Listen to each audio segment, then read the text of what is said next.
Hello and welcome to Simulation Mode Age of Empires 4, right here on the Crown Channel.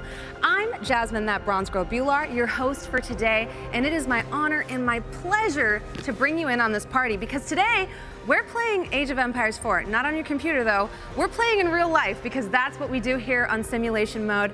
We've gathered some great combatants who are complete masters of their craft to duke it out here in the simulation arena where we will determine which empire has it to take it home the prize. There is a trophy. I'm not allowed to leak it early, but I did get a sneak peek. Our fighters don't even know what they're fighting for yet, and neither do you. But don't worry, stay tuned because we've got a great show planned for you. We've been working hard, and I can't wait for you to get in the ring with us because unlike Age of Empires 4, you're not gonna be getting a bird's eye view of the combat, but you're gonna be getting in the ring, down and dirty with us today. Now, our fighters are masters of movesets from all of the empires they're representing in the game. And they're masters of over a dozen weapons. Let me tell you, they're gonna need it because all the stuff behind me, they're gonna be using it in the ring today. And guess what? You get to help them choose what they're gonna be using. Yes, chat, you're my co-host for today. Also, thank you so much for being here because if I threw this party and nobody came, that would be really, really awkward for me. Now, I'm a huge fan of Age of Empires. I started playing it when I was 9. I remember playing it on my dad's Fujitsu laptop.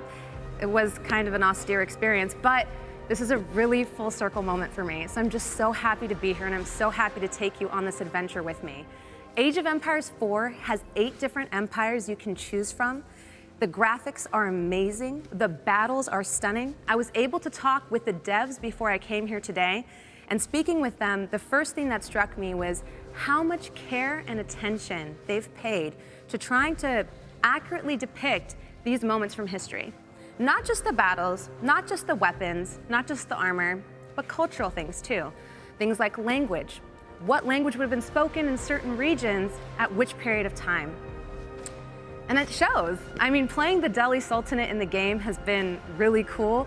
It's something that you hear about in history books. I went to school in India and actually getting to play and bring elephants onto the battlefield has been fantastic. And we're gonna take that same care and respect to authenticity and bear that torch forward into the ring. That's what we're doing here today on Simulation Mode. But if I'm gonna do this right, I'm gonna need an expert. And thankfully, I've found one. Now, not only has she published not 1, not 2, but 4 different books on medieval history, but she's also the creator of the Medieval podcast, and she's a TEDx speaker. Danièle Cybulskie, my wonderful friend, please come on down. You gotta help me do this thing right.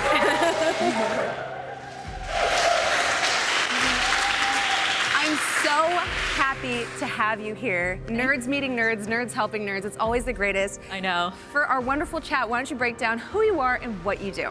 Well, I'm a medievalist, so this is my full-time job bringing history to the people, and I love it so much. So I got interested in history from fiction, like so many of us, I think. So my whole job has been, for the last little while, to bring people to history in a friendly way, in a fun way, because I think most of us come to history through fiction, through novels or movies or video games. And so my job has been to bridge that gap between what looks like dull and dry history and making it fun so that people who are into fiction get into history in just as exciting a way. I mean, it works. Playing Age of Empires 2 and 3 cultivated this desire to learn more about cultures like the Moors, Saladin. You know, it was really cool to figure out who these people were, because prior to that, you know, I was kind of falling asleep in history class. They were talking about a really messed up version of Columbus that was like not real. I'm sure you have opinions on that too. Don't get me started on Columbus. I know, sorry. My producers are informing me that we should not get started on Columbus because we have much better things to talk about here today. He wasn't a great guy to the chat, just so you know, look it up, Google it.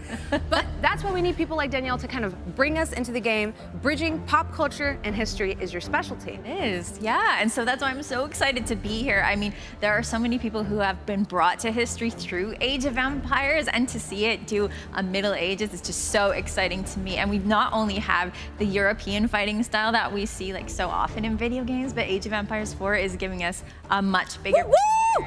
Sorry, I got kind of hyped. So excited, and we're gonna see that right here too. Delhi Sultanate, yes! More than one I'm done. That's the last one, I promise. We want to see more than one continent. I think that people who are gamers and people who are interested in history, they want to see a bigger picture than that general, European history that we usually see. And so we're bringing it today.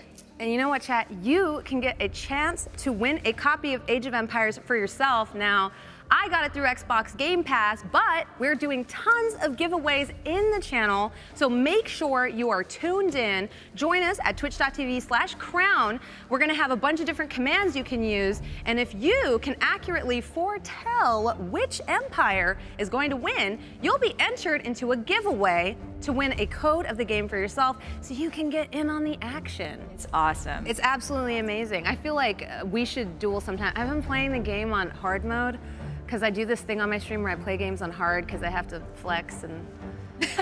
That is something I never do, so I'm happy that you're doing it. I'm not going to play anything. I gotta do it. I got a chip on my shoulder. I have something to prove. I'm a real gamer girl. Just kidding. That was a bad joke. But I've been playing through, and one of the really cool things they've done with this game is including these really cool behind-the-scenes movies. Yeah, there's so many of them. They're so cool, and they involve real historians. They involve a real castle that's being built right now, and they talk you through such interesting history, and you get to watch these and play the game. It's the best of both worlds. I love it. You know, one of the videos we watched on my stream was talking about the making of castles. Yeah. And it honestly blows my mind how much work went into them and how many King Harold built. Yeah. Was that guy okay? Did he have something to prove? Oh, there's always something to prove in the Middle Ages, Sure. right? And so you were talking about William the Conqueror with me earlier, and he is a guy that built so many castles, and you actually get to see some castle building in the videos in between the gameplay, and it's so cool. Everyone should check it out. And you know, we're gonna get to see people prove something in the ring here today, because we have 4 different empires duking it out. There are 8 you can play in the game, but we've got combatants from 4 of them here today.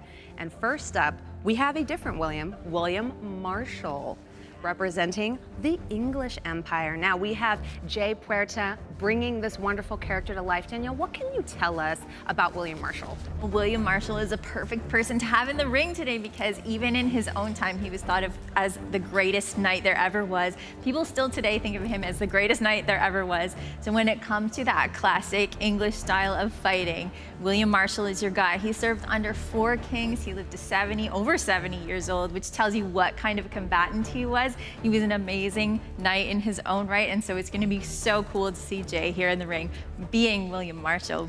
I can't wait to see it. When you set that stage of being the greatest knight, that ever existed, I can only imagine the way he's going to bring the hammer down in the ring today. Oh yeah, so much skill, so much effort. It's going to be an amazing thing to see.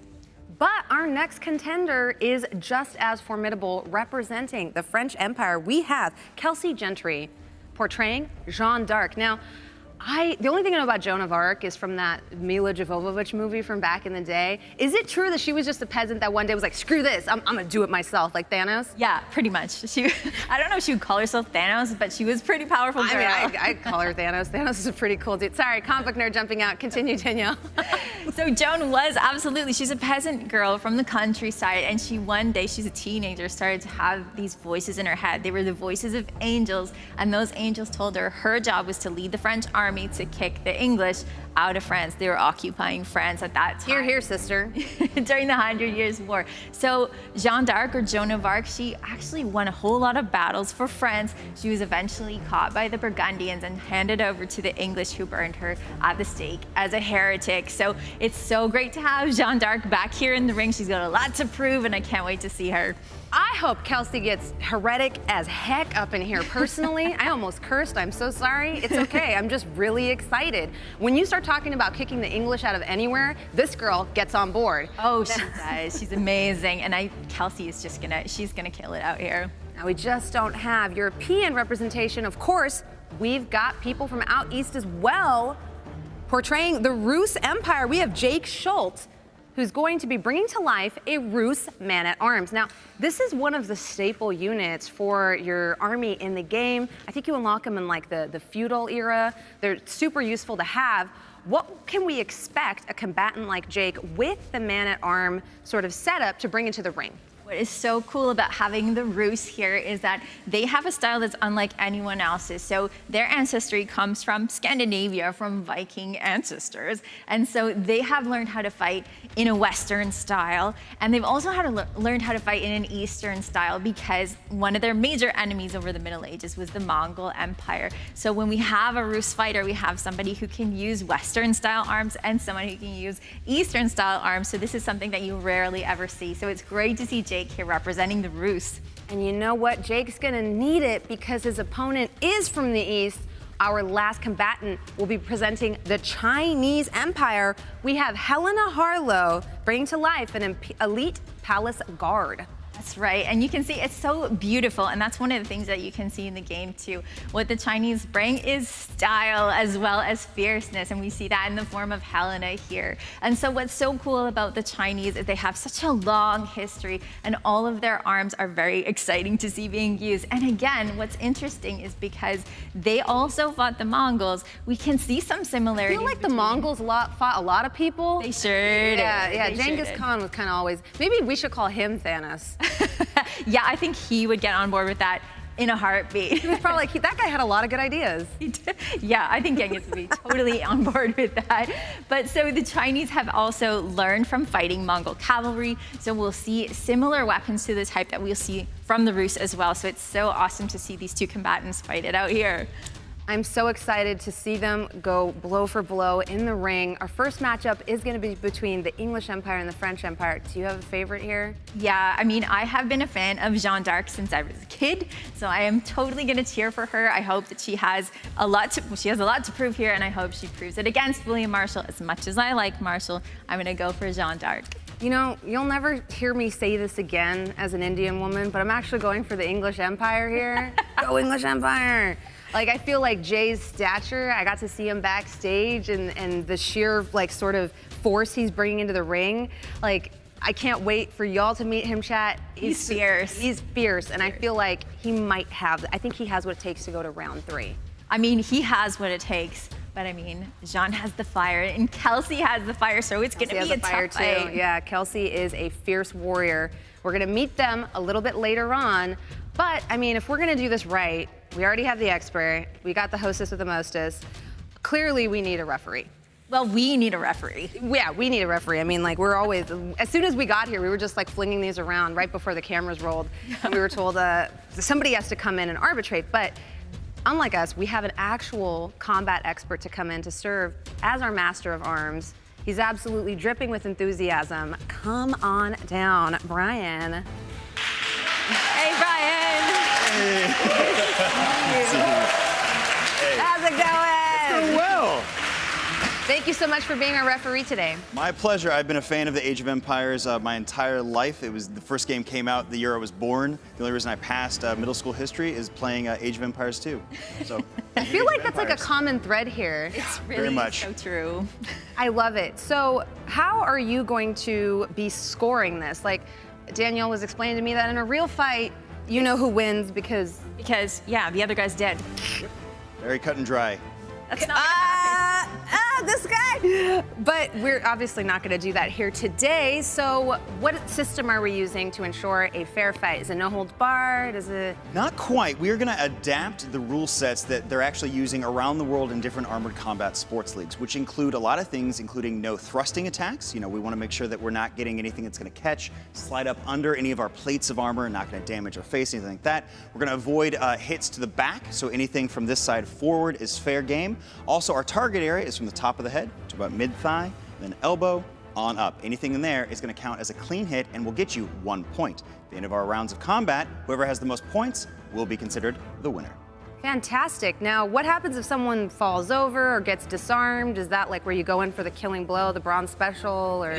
Usually, yeah. No, absolutely. And these are fierce competitors. But we're going to go ahead and stop the fight if that does happen. Let them go ahead, get back up, reset, recollect those weapons, and then go ahead and resume. Of course, if at any point we do have an armor failure or a weapon failure, we're just going to go ahead and swap in a new one and get the action keep going. How are you going to pull them apart? Are you going to just like dive in the middle? I hope not. I have a very special tool that I use. It is quite historically accurate. He's got a beat. Thank you, Alex, my sergeant at arms. This here is my martial flag. I will use this to referee the matches. If I do want the fighters to stop fighting for if it's the end of the round, You bonk them on the head repeatedly. Look, if they don't pay attention, I might, but usually I do this very technical move. Stay with me here. I shove it right between their faces. I actually know that as soon as they see that big red flag and blocks out all their vision, they know, go ahead, stop fighting. Let's make sure let's untangle if we're all tangled up, because we're all here to be friends, stay safe, it's all good. I too enjoy telling people to shove it. Red flags are your thing. Yeah. I throw up a lot of them. As red as your lipstick today, Danielle. You know what? If I need a backup, can I count on you? Yes. Absolutely, all right. Which you might, because I see that you're not wearing any armor. Are you going to be wearing some while you're refereeing? Actually, no. I'm gonna wear a gauntlet on my on my hand that is more forward. So that way, if I do catch something, it is protected. But I will actually not be armored because the fighters are actually trained and conditioned that if they see armor, they're gonna swing at it. So I'm gonna go ahead and opt for the not armor. You know, got some padded armor here, so no dexterity penalties or anything like that. So I'm gonna say basically stay loose, stay around them, stay safe, use this stick as needed. Ryan always wearing the fall's newest fashions from Nordstrom Rack. Thank you. It's more of a medieval rack, but It's better than the torture rack. indeed it is. Also, this is definitely dry clean only, I assume. Well, let's hope we don't get any blood on it today. I'm assuming you've taken some measures with the weapons to make sure that they're a little bit safer for the use. Absolutely, absolutely. All our weapons were actually made for us, especially for this event by Tony Swadden, Master Blacksmith, Sword in the Stone. They are made out of aircraft aluminum, so it's the same stuff inside of an airplane wing. It's very strong, very light, very safe for our purposes. Also in-game, we love bill hooks, we love the Volge, halberds, things like that. They have a lot of hooks, they're very dangerous, they're very specifically designed to rend flesh from bone. Right. We don't want that today, not what we're looking for. So we've gone ahead, rounded those edges down, gotten rid of those hooked devices, but this is basically as close as you can get to those historical weapons and still be allowed to hit each other with. Now, Danielle, we got to swing some of these around. They're quite a bit lighter than you would expect. Yes. How heavy would you expect an actual sword that a knight used in battle to be? Well, swords were not as heavy as people think they were, but I mean, you're holding it for a very long time. So even a sword that's only 3 pounds is gonna feel really heavy after you're using it for a while. So our fighters are really happy to be using this aluminum. It's much lighter than what they usually use. Now, They are using, though, the same armor that they normally wear in combat. So although they're saving weight on the weapons, their armor kits are the same steel, titanium, full plate. All the little nooks and crannies are covered up and armored. So that way they're going to be 100% safe, which means they're just going to go that much harder. Yes. I love to hear it. I know you were saying they're enjoying swinging them around because they go really fast. These are my types of combatants. Oh yeah, they're a special breed, and I'm very excited for you all to meet them. Yeah, I'm a bit of a Warhammer fan, so fast is better. Red means fast. Go orcs. Now, I also hear a bit of a zombie expert. Yeah. So I have to ask while I have you here, which weapon would both of you choose to survive a zombie apocalypse out of these? Oh, for me to survive the zombie apocalypse, I'm definitely gonna go with a poleaxe. Fair. It gives you a lot of distance. You can keep those zombies away from you. And we all know that the only way to kill a zombie is to cut their heads off. That's something everybody knows, right? So an axe has that nice blade you can use at a distance and cut those zombies' heads right off. I love the versatility of the poleaxe. I'm a big fan of halberds. I think specifically in this zombie apocalypse, this is, like we've said, very nice. Blood would definitely stain it. I'm gonna use that polearm, that French Volge over there, to keep the distance, keep them at bay. I've already been practicing the martial stick here. Fair enough. Having watched 28 Days Later and kind of accruing a lot of kills with it in Call of Duty, kind of ironically, I feel like I would go with the shield. Really? Yeah, and just be able to push it out. Because I guess I always feel like if you chop them off, what if some blood gets in your eyes or nose and you get infected? Very good point. That's how I lost my last job. The last simulation mode was Left 4 Dead, and I thought they were kidding when they told me about that. the nightmares of that still haunt me to this day. It's okay, though. We're going to make it through this one because we have Brian here. We didn't have you on the last one. That's fair. I'm excited to be here. I'm excited to have these amazing fighters that we've gathered from different armored combat leagues. We have these amazing weapons. I've got my sergeant at arms. We're going to be flying in weapons. It's going to be a great day. I am so excited to be here for Age of Empires 4. I'm excited to be here, too. I'm super excited to see the French Empire face off against the English Empire right after this.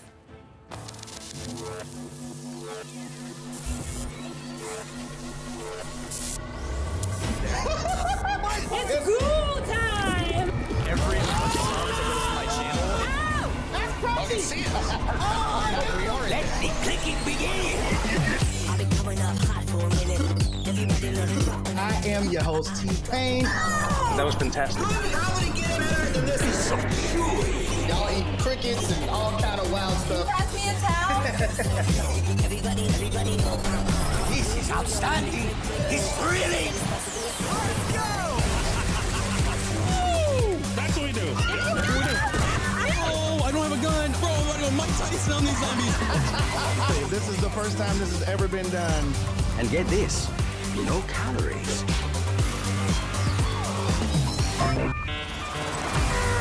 This is gonna be amazing.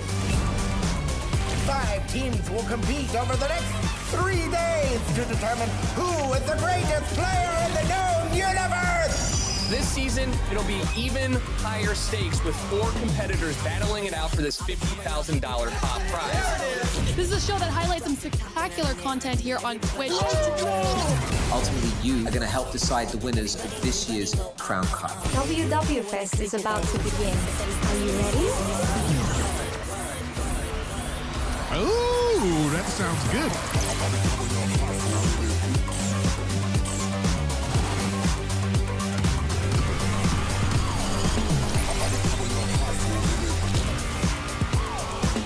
I've been coming up hot for a minute.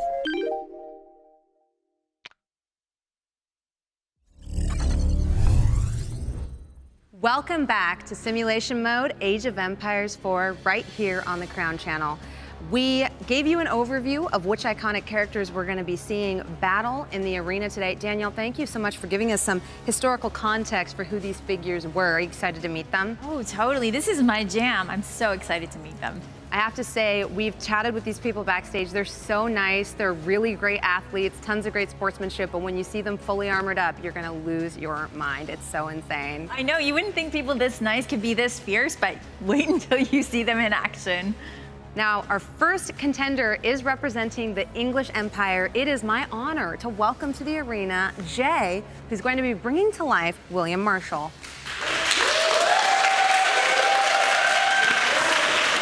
Hey, Jay! Yay! How are you feeling? Oh, I feel great. I'm really glad to be here. Been waiting for this moment? Oh, absolutely. You look absolutely stunning. What are those? Are those, I'm assuming, the newest collection from Alexander McQueen? There you go. What do you think? You like it? Look at you twirling around like a ballerina. How heavy is this? This particular kit can be between 60 and 70 pounds, roughly, when you account for the helm as well. 60 to 70 pounds sounds like a lot, and it is a lot, especially if you're going to be wearing it for a long time. But what people don't really recognize is that 60 to 70 pounds is really standard for soldiers anywhere from the Roman Empire to the modern time. So while it's a lot, it's not unmanageable for someone who's a fighter. Now, how long would it take to put something like this on? You know, this particular suit's a little easier to put on. Somewhere between 15 minutes max, I can put this on. Can you put it on yourself, or do you require assistance? It helps. It helps to have a squire. It'll just take longer, but I can still do it by myself. So that's the good thing about this one. Is it required for people in your sport to be a squire before they become a combatant, or can you skip that step? You know, it's a good point. When you get started, squiring is actually an integral part of it because it teaches you all the ins and outs of the suits of armor, how to put it on. There's different ways to do it. It's a great learning step for those that want to get involved, and that's how they help us out when we do our practices. They get involved, they help suit people up, and then in turn someone else eventually will come in and help suit them up and so forth. So it's a great learning tool. So squiring is important in our sport. And it was important in the Middle Ages too. I mean, the squires are the people who became the knights. So it's on-the-job training that they're doing when they're suiting up their knights and getting them ready, anticipating what they need. So squires are super important. Now, how do you feel about bringing to life this character of William Marshall that's in the game? Man, that for me, William Marshall is like, you know, that's the epitome of any of us that want to live in this world and live up to that standard. He is the standard in many ways. Under 4 kings, you know, the story of him as a child, you know, being held for ransom. I mean, his life started off with a bang, you know, so. It almost started off with a bang. So what happened, according to legend, is that William's father was holding out against the king, King Stephen, and King Stephen had a young William who was only about 5 years old captive, and he actually put him in a siege engine, apparently. And King Stephen said, if you don't surrender this castle, I'm gonna shoot your 5-year-old at the walls. So he almost started his career with a bang, but he didn't quite. His dad said, that's okay, I can make more sons, I can make better sons. But King Stephen decided to spare William, and here he is today in the form of Jay. I actually really love that he called the bluff, where he was like, if you don't surrender, I'm gonna fire your kid through a trebuchet. And this dude was like, bet, do it. I'd like to see that. I kind of admire that energy. Now, Jay, you're playing the greatest knight of all time, but I have heard you're a knight yourself. Absolutely. Again, when it comes to our sport in the United States, for those of us that go through the tournaments and earn our spot on the U.S. team, we go overseas and we fight in a castle in some beautiful country. If you do all those steps and you fight for your country overseas, you do qualify to be knighted in our sport. And I had the honor to be knighted in Portugal in 2016. It was just a beautiful experience. And so, yeah, I try to help grow the sport in our community here in LA to make sure more people get that chance. And you got a tattoo to commemorate that. Did that hurt more than the actual combat? Actually, where I got it done, yeah, it did hurt a lot, but it was worth it. It was worth it. Is Portugal where you said you had to fight on the cobblestones? That's right. That castle, Montemoro Velho in Portugal, beautiful cobblestones, but you had to climb all the way up with your gear, and it was definitely a learning experience with armor and the shoes we had. Speaking of armor, let's get a look at the side-by-side of what you're wearing today, as well as what your character is wearing in the game. Danièle, walk us through this. I see there's some differences here. Yeah, there's a major difference, which you're gonna see when Jay starts to fight, and that is that William Marshall in the game is wearing a flat-topped helmet, which we tend to call a bucket helmet because it looks like there's a bucket on his head. Now, the thing about that is that it's got a flat top, which means that if you get struck on the top of your head, you're gonna feel that, really feel it. So Jay is wiser than William Marshall in some ways. He's gonna be wearing a hat that has a helmet, that has sloped sides to it, is more conical. And so that means that if he gets hit over the top of his head, that blow is gonna slide right off, which is what you want for all your armor. You'll see that Jay's armor allows all sorts of hits to just slide right off along that curved surface. Fantastic. I mean, even despite having the curved surface, the helmet looks utterly stunning. I've seen you wear it. It does strike a very imposing figure. We have your squire holding it here in the ring. What is the visibility like in something like that? Now, this particular helm is decent. It's pretty decent. You can actually see almost 180 degrees in front of you. However, when I look down, there is a challenge there. Those little holes for breathing disrupt your view a little bit. So there are some pluses and minuses. Fully protected face, I can see the breathing's a little tougher. Now, we've talked about your armor. What about weaponry? Now, chat's gonna be voting on which weapon you get, but is there one that you're hoping to get from the rack here? Absolutely. If chat's listening, William Marshall and myself, we both enjoy a good shield and sword and shield. It's very versatile for many different types of opponents. So in a situation like this, that's what I would go for. Fantastic. Well, one last thing I have to ask you. How are you feeling about your chances against Kelsey? She is a formidable opponent. Absolutely. I never had a chance to fight Kelsey. She's trained with us. We train all the time, so it's going to be a great honor to fight her. I know her fighting style. She has a lot of energy. She brings it. Couldn't be a better choice for Jeanne d'Arc, so I'm looking forward to it. Well, let's meet her. It is my pleasure to invite to the ring our French Empire portrayal, Kelsey, who's going to be playing Jeanne d'Arc. Welcome! Thank you so much for having me. Oh my gosh, you look amazing. How are you feeling? Thank you so much. I'm feeling super amped up, honestly. Really, Do you feel really like excited Joan? here.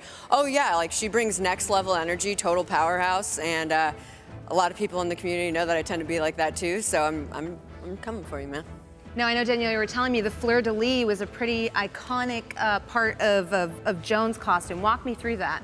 Yeah, so this represents the French, and it has for centuries before Joan even fought, and so this is a perfect standard for her. You do see it in the game too, but she's wearing the fleur-de-lis because she is a proud French woman. She actually does look a lot like the in-game model. If we did a side-by-side comparison, a lot of the coloration is the same. Now, it's been explained to me that this is not actually a duvet, but it's a gambeson. Yeah, it's like the coziest blanket you could possibly wear and the greatest protection to disperse the amount of hit energy that you're going to get, or that I'm going to get. And then also, you know, it protects me against bruising, everything like that. So it's like a really big security blanket. I don't know if I would ever want to fight without it. I couldn't imagine. Speaking of, what do you normally fight in? Is this pretty close to what you normally wear? No, this is actually not what I normally fight in. I normally fight in brigandines, so it's smaller pieces of plate. They're titanium, so it's a lot lighter. I'm generally a quicker fighter, come out with a lot of energy, and so forward movement and a lot of movement is what I tend to prefer. But against an opponent as large as Jay, with the amount of force that he can put behind a hit, this is definitely where I want to be sitting at. So I'm like a little tank action. Yeah. Speaking of little tanks, Danièle, walk us through some of the differences between Joan's helmet in the game and what Kelsey's going to be wearing today. Well, what's similar about these two different styles of armor, you see it's plate armor, which is similar to what Jay's wearing. What's cool about it in the game and what Kelsey's wearing today is she's wearing what's called light armor. Now, people don't realize that usually people would paint their armor so that you could recognize another knight on the field, and it also prevents rust. But we know that Joan wore white armor, which is unpainted, and we see that on Kelsey. We see this on Joan as well. Now, the helmet, you're gonna notice a big difference. So Joan is wearing a Sally helmet. She doesn't have a bever on it. She's got her visor lifted, which can be something very dangerous. And so Kelsey is gonna wear a bassinet helmet. She's going to have her face covered, which is gonna give her less visibility, but it's gonna protect her face, which is something we definitely want to see happen today. I mean, we've got the helmet here. It looks absolutely amazing. I can't wait to see you with it on. What's it like when you have it in? So it's actually, we tried going with the Sally before, and visibility on that and breathability is really difficult. So I'm actually very grateful and prefer wearing this helmet. It's nice because the visor flips up. It allows me to breathe really well. I'm used to a wolf rib, and that has a lot of breathability and a lot of visibility. So this will be a fun experience to fight in something completely different. Now, I know endurance is a big part of the game. You were telling me it's not uncommon for you to work out in your armor. Yeah, actually, I have a really amazing gym, and I'm from HB. I live in HB, and yeah, they let my boyfriend Colin Martin know, who's also in our sport as well, 9th best in the world, and we work out all the time in our armor. We're on the treadmill constantly doing cardio, and for the longest time, they thought it was the most bizarre thing. People were taking pictures, and now they're just like, oh yeah, look at those crazy people in armor. Wait. It works though for our sport for sure. Fantastic. Well, she's going to be fighting just small moments at a time here, and that's not to say it's not difficult. It's so difficult, and you really have to work on your endurance, especially, you know, if we're fighting in the Middle Ages, it can last a really long time. You have to think about what kind of training you're going to do so that you can endure for that long. I mean, she's got the plate armor. It's going to keep her a little bit safer from bruises, but when it comes to that cardio, you've got to train. You got to train hard. Now, since endurance is the name of the game here, even with 1-minute rounds, I know that the first round is going to be just 2 of them, and then going into the third, there's going to be 3 bouts. Is there a weapon that you think can carry you through more so than another one? You know, absolutely, actually. I'm normally love doing sword and buckler, and I do enjoy it. However, just in the spirit of Joan d'Arc and the fact that I'm feisty, that bollocks dagger, you guys all want to see me fight with that. And that sword, that's where I'm at. I'd love to come at him with that. Yeah, yeah. I know we saw you kind of play around with the buckler a little bit earlier. Yes. You know, it reminded me so much of Dark Souls, because in that game, you know, you can use the buckler to do counterattacks, and actually seeing you warm up and do some of those moves was absolutely amazing. It is amazing. That buckler is a state of the art. It's a piece of art for sure. Yeah. Isn't it like 20 pounds? It's like 20 pounds and wildly heavy, and definitely gonna have to talk to the gentleman who owns it, because I don't get how he does it. Is there any special strategy you're gonna be employing against an opponent who's much larger than you, like Jay? Absolutely. I intend on keeping my distance, coming in with a bunch of quick hits if I can. Just gonna try to, you know, endure if he gets me, but I highly doubt he will. Sometimes when you're smaller, what you want to do is just be faster and just get inside. And if she gets the weapons that she wants, she can get a lot of hits in there just by getting underneath and using her size, using her speed. The dagger is a fast weapon. I think you could score a lot of points with it. Let's see if the chat agrees. Now, chat, this is where you get involved as my honorary co-hosts on this production. You can use the heat map extension on desktop. Join us at twitch.tv/crown and help vote on which loadout both of these fighters will be choosing. First up, we'll be choosing Jay's loadout. There's a couple of different options here. Go ahead and walk us through these, Danielle. Yeah, what we see first is the poleaxe, which I would use against zombies. This is a two-handed weapon, and what's cool about it is we do have that axe head on the front. We also have a spike on the top, which you'd be using in medieval combat, but not here. What you don't see in this picture is the back of this particular weapon has something that looks like a meat tenderizer. It is a brutal weapon, and like all pole arms, you can use both ends of it. You can hit the opponent with the blade or with the other end of it, and as a staff weapon, you can actually hit with the middle of it.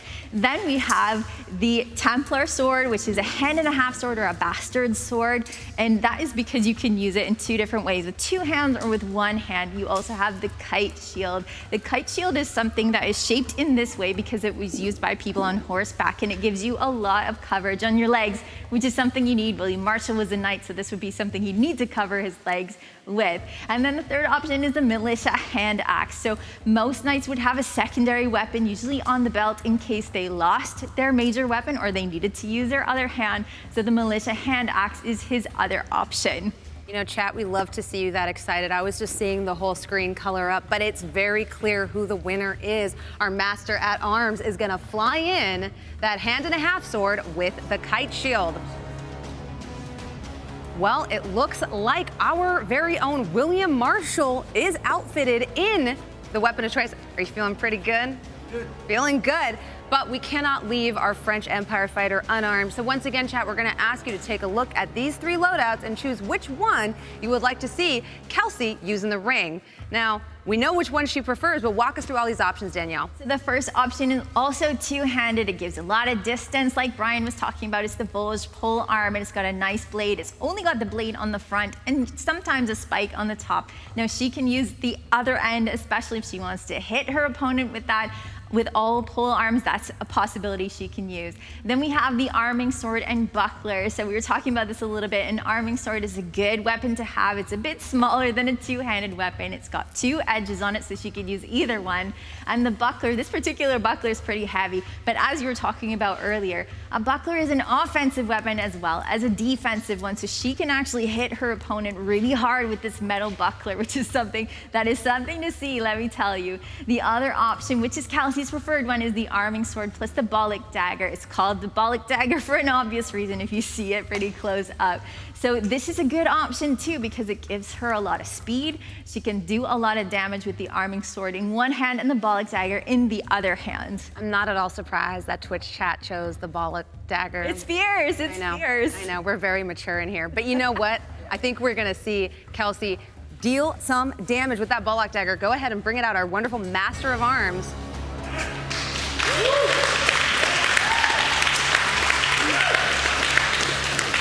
Look at this swagger, I love it. I love it. She looks so confident. I'm so excited to see that energy at play, Kelsey. I know you're gonna kill it.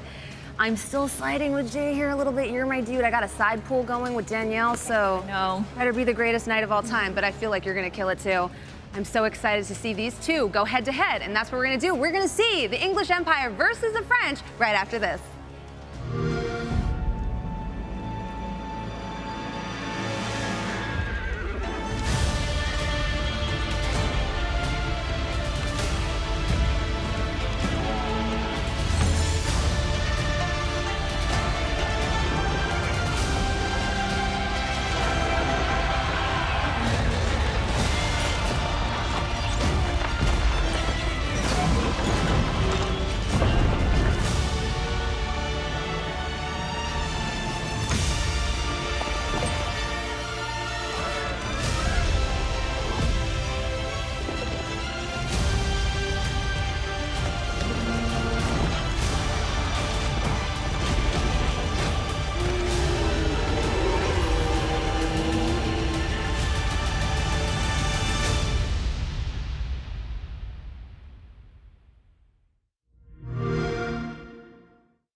It's ghoul time!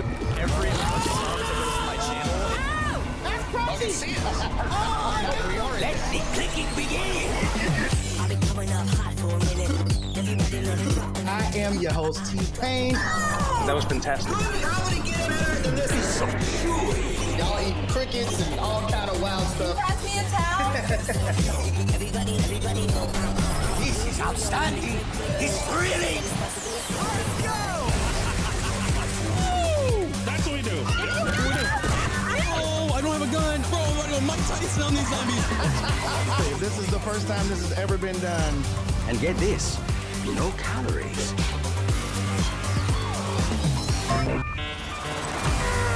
This is gonna be amazing. 5 teams will compete over the next 3 days to determine who is the greatest player in the known universe. This season, it'll be even higher stakes with 4 competitors battling it out for this $50,000 top prize. This is a show that highlights some spectacular content here on Twitch. Ultimately, you are going to help decide the winners of this year's Crown Cup. WW Fest is about to begin. Are you ready? Oh, that sounds good.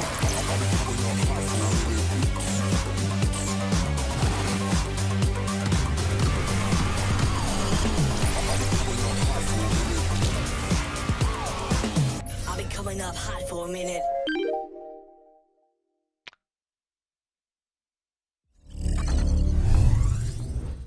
Welcome back to Simulation Mode, Age of Empires 4. Me and Danielle are super excited. We're just about to see the English Empire face off against the French. We talked to both of our combatants. They both seem raring and ready to go. I mean, this is a really old rivalry between England and France, and so I think they're gonna kill it. They're gonna really put their best effort into this, and I can't wait to see it. They both got skin in the game, and in Joan's case, sadly, burning skin because she was burned at the stake. But you know what? She is here for revenge. I think Kelsey is the person to get it done, but we all know I'm secretly rooting a little bit for the English. We got a bit of a side pool going here. It's not because I like the English, it's because Jay's wonderful, you know? This is Kelsey's day. This is Kelsey's day. We're gonna see her. She's gonna slay. I hope Jay makes you eat those words. I think Brian is ready for us in the ring. I remember. Looking for clean hits. Top of the head, mid-thigh, elbow up. Most points wins. Fighter ready? Fighter ready? Okay, here we go. A little love tap for sportsmanship. Oh! Wow. Kelsey is going right for it. Hammering against that kite shield. She struck several blows to the lower thigh, but it looks like Jay is hammering, using that size to get up and over the head. Yes, he's using his shield to push her off because she is really coming up in the toes too. I mean, this is why she picks these weapons. They are so fast, and she is really going for it. She's finding small openings to get in with that dagger in the offhand. We are seeing a classic matchup of dual wielding versus that sword and board combo that's so popular in RPGs. Yeah, absolutely. We see Jay here, and he's going with that overhead strike, right? And this is when you want to have a helmet that will allow the blow to slip off because it is a hard hit that he's giving her on the top of her head. As we're coming into the last 10 seconds, we can tell that the fighters are starting to get a little bit fatigued. This is a very much endurance-based sport, but Kelsey is still trying to get some points in. Yes. Come on, Jay! Go. And it is over. I feel like that one is so tough to call. I feel like Jay got some amazing hits in there, especially at the beginning. Yeah. Our fighters are now going to take a moment to rest. Their squires are going to get them some water with each round chat. Just as a quick reminder, we do 2 matches of 1 minute each, and then we take a quick break. 1 minute Kelsey is was so fast. So fast for us, right? But when you're in there, when there's our blades coming at you, it's a long time to be in there. And look at them, they were giving such a great effort in there. It's super exciting, and it's loud, isn't it? It's very loud. You can see like the wood splinters flying from the kite shield. It does look like Jay was able to deflect a lot of those blows. I know you were talking about the way a kite shield is sort of designed to deflect those blows. Walk us through that a little. Yeah, so most of the shield that you'll see today have a metal part on the front that's called a boss, and that's there to sort of help protect the hand and also make those blows move off the shield. But we saw also it's a way to push your opponent away from you, and you can use it to make some pretty hard hits. So that is, kite shield in itself is a good way to fight off your opponent. I have to say, watching Jay bring up that kite shield to kind of interpose some distance between himself and Kelsey was really impressive. It also looked like it was at a very dangerous angle. How often would Would your arm get broken doing this type of thing? Well, a Kite Shield is pretty good because you can hold it across the front of your arm. If he was using a buckler or if Jian was using a buckler, that could be more dangerous because you're holding that on your hand. And if you get that hit at the right angle, you can actually break your wrists. You want to be careful. You want to wear gauntlets and make sure you're not breaking your wrist. So a Kite Shield is a little bit better for that. It sits on the forearm, which makes it a little easier to hold on to, and it's a little bit less dangerous, but all of this is dangerous. I mean, it is warfare we're looking at. It is warfare, and our combatants are out for blood. They're wonderful friends, but also fierce competitors, and they all want a shot at that final round of combat. It looks like our squires are just about finished up and getting them ready for combat, getting them some water, catching their breath, and it looks like Brian is just about ready for us. He's just staging our fighters at their marks. Brian, whenever you're ready. Fighter ready? Let's keep it up. Fight! And we are off. Once again, oh, ding! John Dark, pry the Kite Shield aside, using the weapon, opening. Oh, the backhand, the swirling hit. Jay is showing that he is a master of the craft right now. The technique is impeccable. Absolutely, and as he's coming over the top, she's coming underneath. Anytime you can get an advantage, looking at where your opponent is going, you want to go for it. You want to get underneath and see if you can get those strikes in. We're seeing the offhand come out with some punching, some pushing back. It looks like Kelsey's approach to this is completely different than our William Marshall's. She is creating openings for herself. Look at this, just getting in the fray, dealing every blow she can, getting every point she can. That's right, because it's a point-based system. She has to make a good hit. She doesn't have to hurt him. She has to make a good hit, which is what, look at what they're doing. It's a game about winning. In the last 3 seconds, they're just trying to get as many points as they can. Kelsey trying to get in, and it is over. A wonderful show of martial sportsmanship from both of our combatants. I know. Did you see that? That was amazing. That's My heart is beating so fast. It's exciting, and I think that, you see it in a video game and you're so distanced from it, but when you're here next to it, you can hear it. You can see, these friends of ours now who are so exhausted. You really get to be part of history, and I hope that's what the audience is feeling today with us. Exactly, chat. You can get involved as well using the different commands. You can predict whether or not you think the French Empire is going to come out on top or the English Empire. Our judges are currently deliberating on who scored more points and who came out the victor. It was really hard to tell, but I still think it's my boy William Marshall. I feel like he had the size, the stature to create all of these openings for himself. Kelsey really brought it back in that second match, prying the Kite Shield from the sword, opening up, and then just going for the chest with that dagger. It was amazing to see. Look at those leg hits.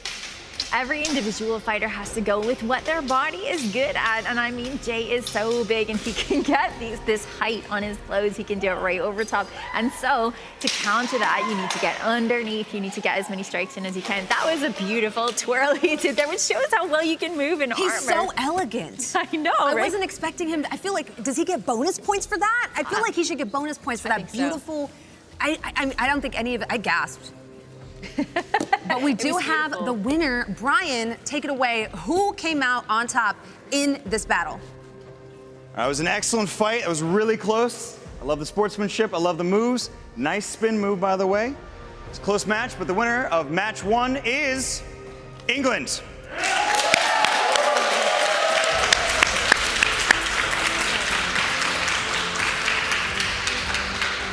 Kelsey, you had the arming sword and the Balak dagger. I know you were very excited. How did it work for you in the ring? Pretty amazing, honestly. He's just so big. Like, he's overwhelmingly large. Overwhelmingly large. And he brings the heat. But it was a good time. You got a lot of hits in, Any particular moments that stand out to you? Yeah, his twizzly spin move there. That was a thing of beauty, and I felt it, too. We'll have to check in with Danièle if that is historically accurate. Well, we'll check with her later. Jay, congratulations. How are you feeling? Feeling really good. It was a great honor to fight her. Yeah, I mean, you wanted the sword and shield. You got the sword and shield. Was that the key to your victory?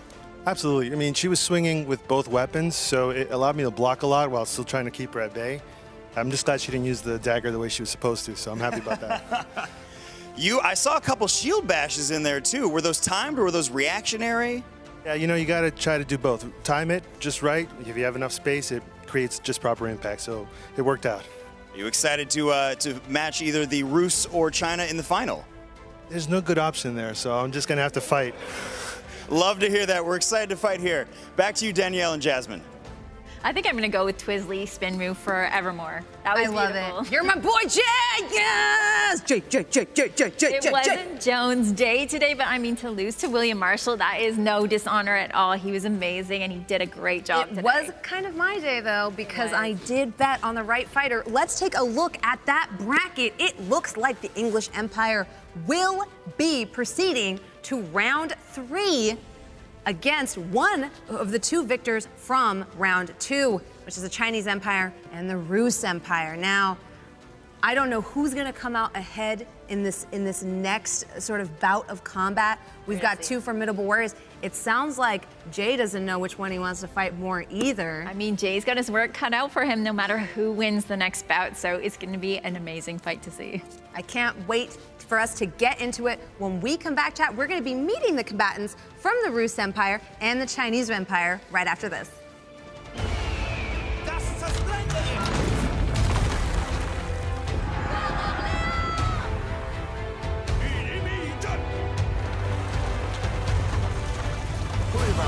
By the best cook.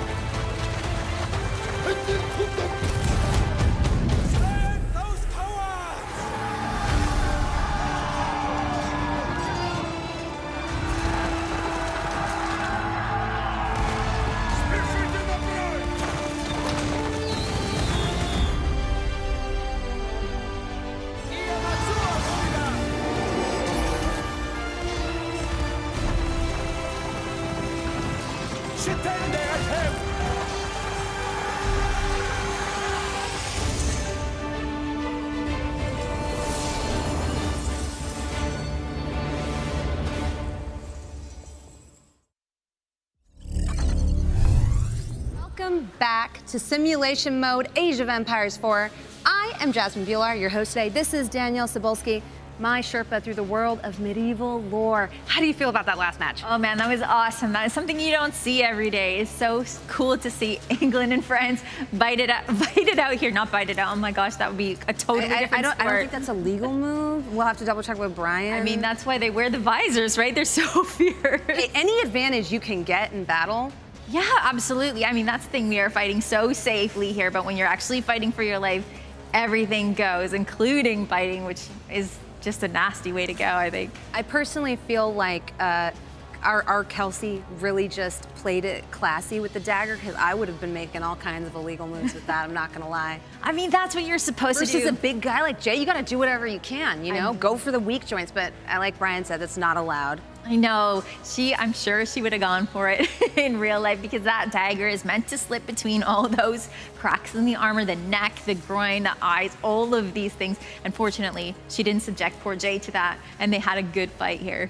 It was an amazing fight in the Western bracket, but of course, now we've got to meet our representatives from the Eastern Empires.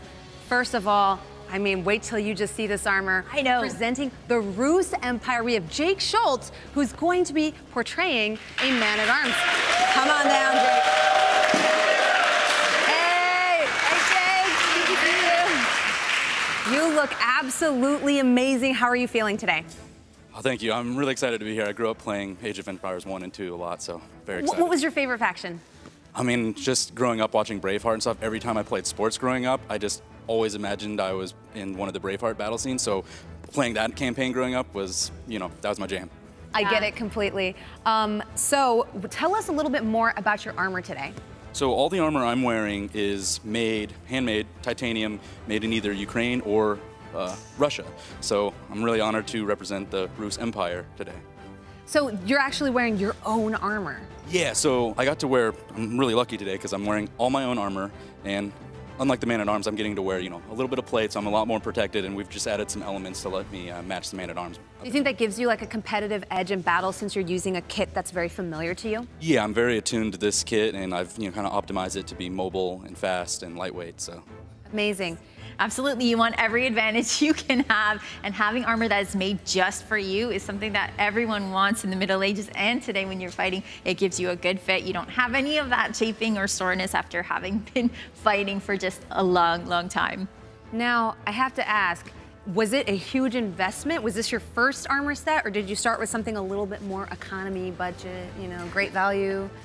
Is there No, I kind of dove all in when I first started the sport, but this is my second suit of armor, so it's a very much of a learning experience. So, you know, you jump in, you learn, you buy a suit of armor, and then, you know, you learn what you like and what you don't like, and then you buy your second suit. Yeah, armor might not be where you want to cut corners because it is what's going to keep you safe when you have an opponent like we just saw Jay coming at you. You want to have the best armor you can afford, just like back in the day. Was armor hard to come by back in the day? Well, I mean, you did have to have specialized people who were making it, so you needed to find the right people to make it. It couldn't just be any blacksmith. You wanted to have real specialization, but it had to be made custom to fit you. If you were wearing someone else's armor, that could be really difficult, and you'd have to adjust for that. You want to have custom armor whenever you can. Fantastic. Now, since you're working with a kit that is more your speed, do you have any tactics that you think you're going to bring to bear in the field in terms of weaponry? I mean, I think it really comes down to what the weapon loadouts are giving me. I'm going to see what my opponent gets and see what I get, and then just kind of go from there. But definitely try to use, you know, speed, mobility all the time. Now, is your helmet going to play a factor here? We got to get a shot of this helmet. You have like this crazy. Where is this helmet from? You got to tell me the story behind this. So actually, this is the one piece of my armor that I'm wearing today that isn't mine. I've borrowed this from a fellow fighter because this helmet closer matches, you know, a different character in the Ruse Empire in the game, so we thought it would look great on here. Definitely doesn't breathe as well as my normal helmet. Definitely can't see as well, but I definitely get, you know, an advantage on intimidation. Oh, definitely. I feel like that it's one of those like magical items that you attune to in D&D that when you wear it, you just get a proficiency bonus or some kind of advantage on intimidation throws. Because when I saw you wearing it backstage, it's like you are such a personable guy with a high charisma stat. Seeing that, I was like, oh my God, what is this? And you can't discount that when you're actually fighting someone. You want to have that mental game as well. You want to be intimidating, and I mean, this helmet achieves it. Fantastic. Now let's get a side-by-side of what your loadout looks like compared to the Ruse men-at-arms from the game. Walk us through this, Danielle. Now I see a curved blade. You know me, that gets me a little bit excited. Yeah, so this is a Ruse Saber, which is something that you see a lot in Asia, right? So we have the Ruse who had fought a lot of Mongols. So this has a curved blade. It's used against cavalry. It's used by cavalry. And so this is something that you see in Asia, not so much in Europe. So it's great to see that here. And I love how we have a fur vest. We have a fur vest from Ruse. I mean, fur trading was one of the most important exports from the Ruse, so it's great to see that represented here. Now, again, the difference that we have is this Ruse, from what we can see here, he does not have his face covered, and again, that's not something that we want. So Jake has this amazing anthropomorphic helmet. This is something that is kind of unique to the Ruse in the game. We have this Viking ancestry, and we do see some anthropomorphic helmets. Places like Sutton Hoo, right? There's a bit of that kind of Scandinavian ancestry there that's informing the Sutton Hoo helmet, and also this one. Also a little bit to the south of Ruse, you have anthropomorphic helmets here. So it's great to see this on Jake, and it's super intimidating, as you said. You know, that Viking influence always kind of gets you excited. I mean, from playing the game, the Vikings have influenced a lot of history, especially in that first beginning campaign. Yeah. I mean, shout out to the Vikings for helping me win that Battle of Hastings. But I wonder how, like, it's going to help you fare today winning the battle against your opponent. Now, I hear that she's used to be your squire.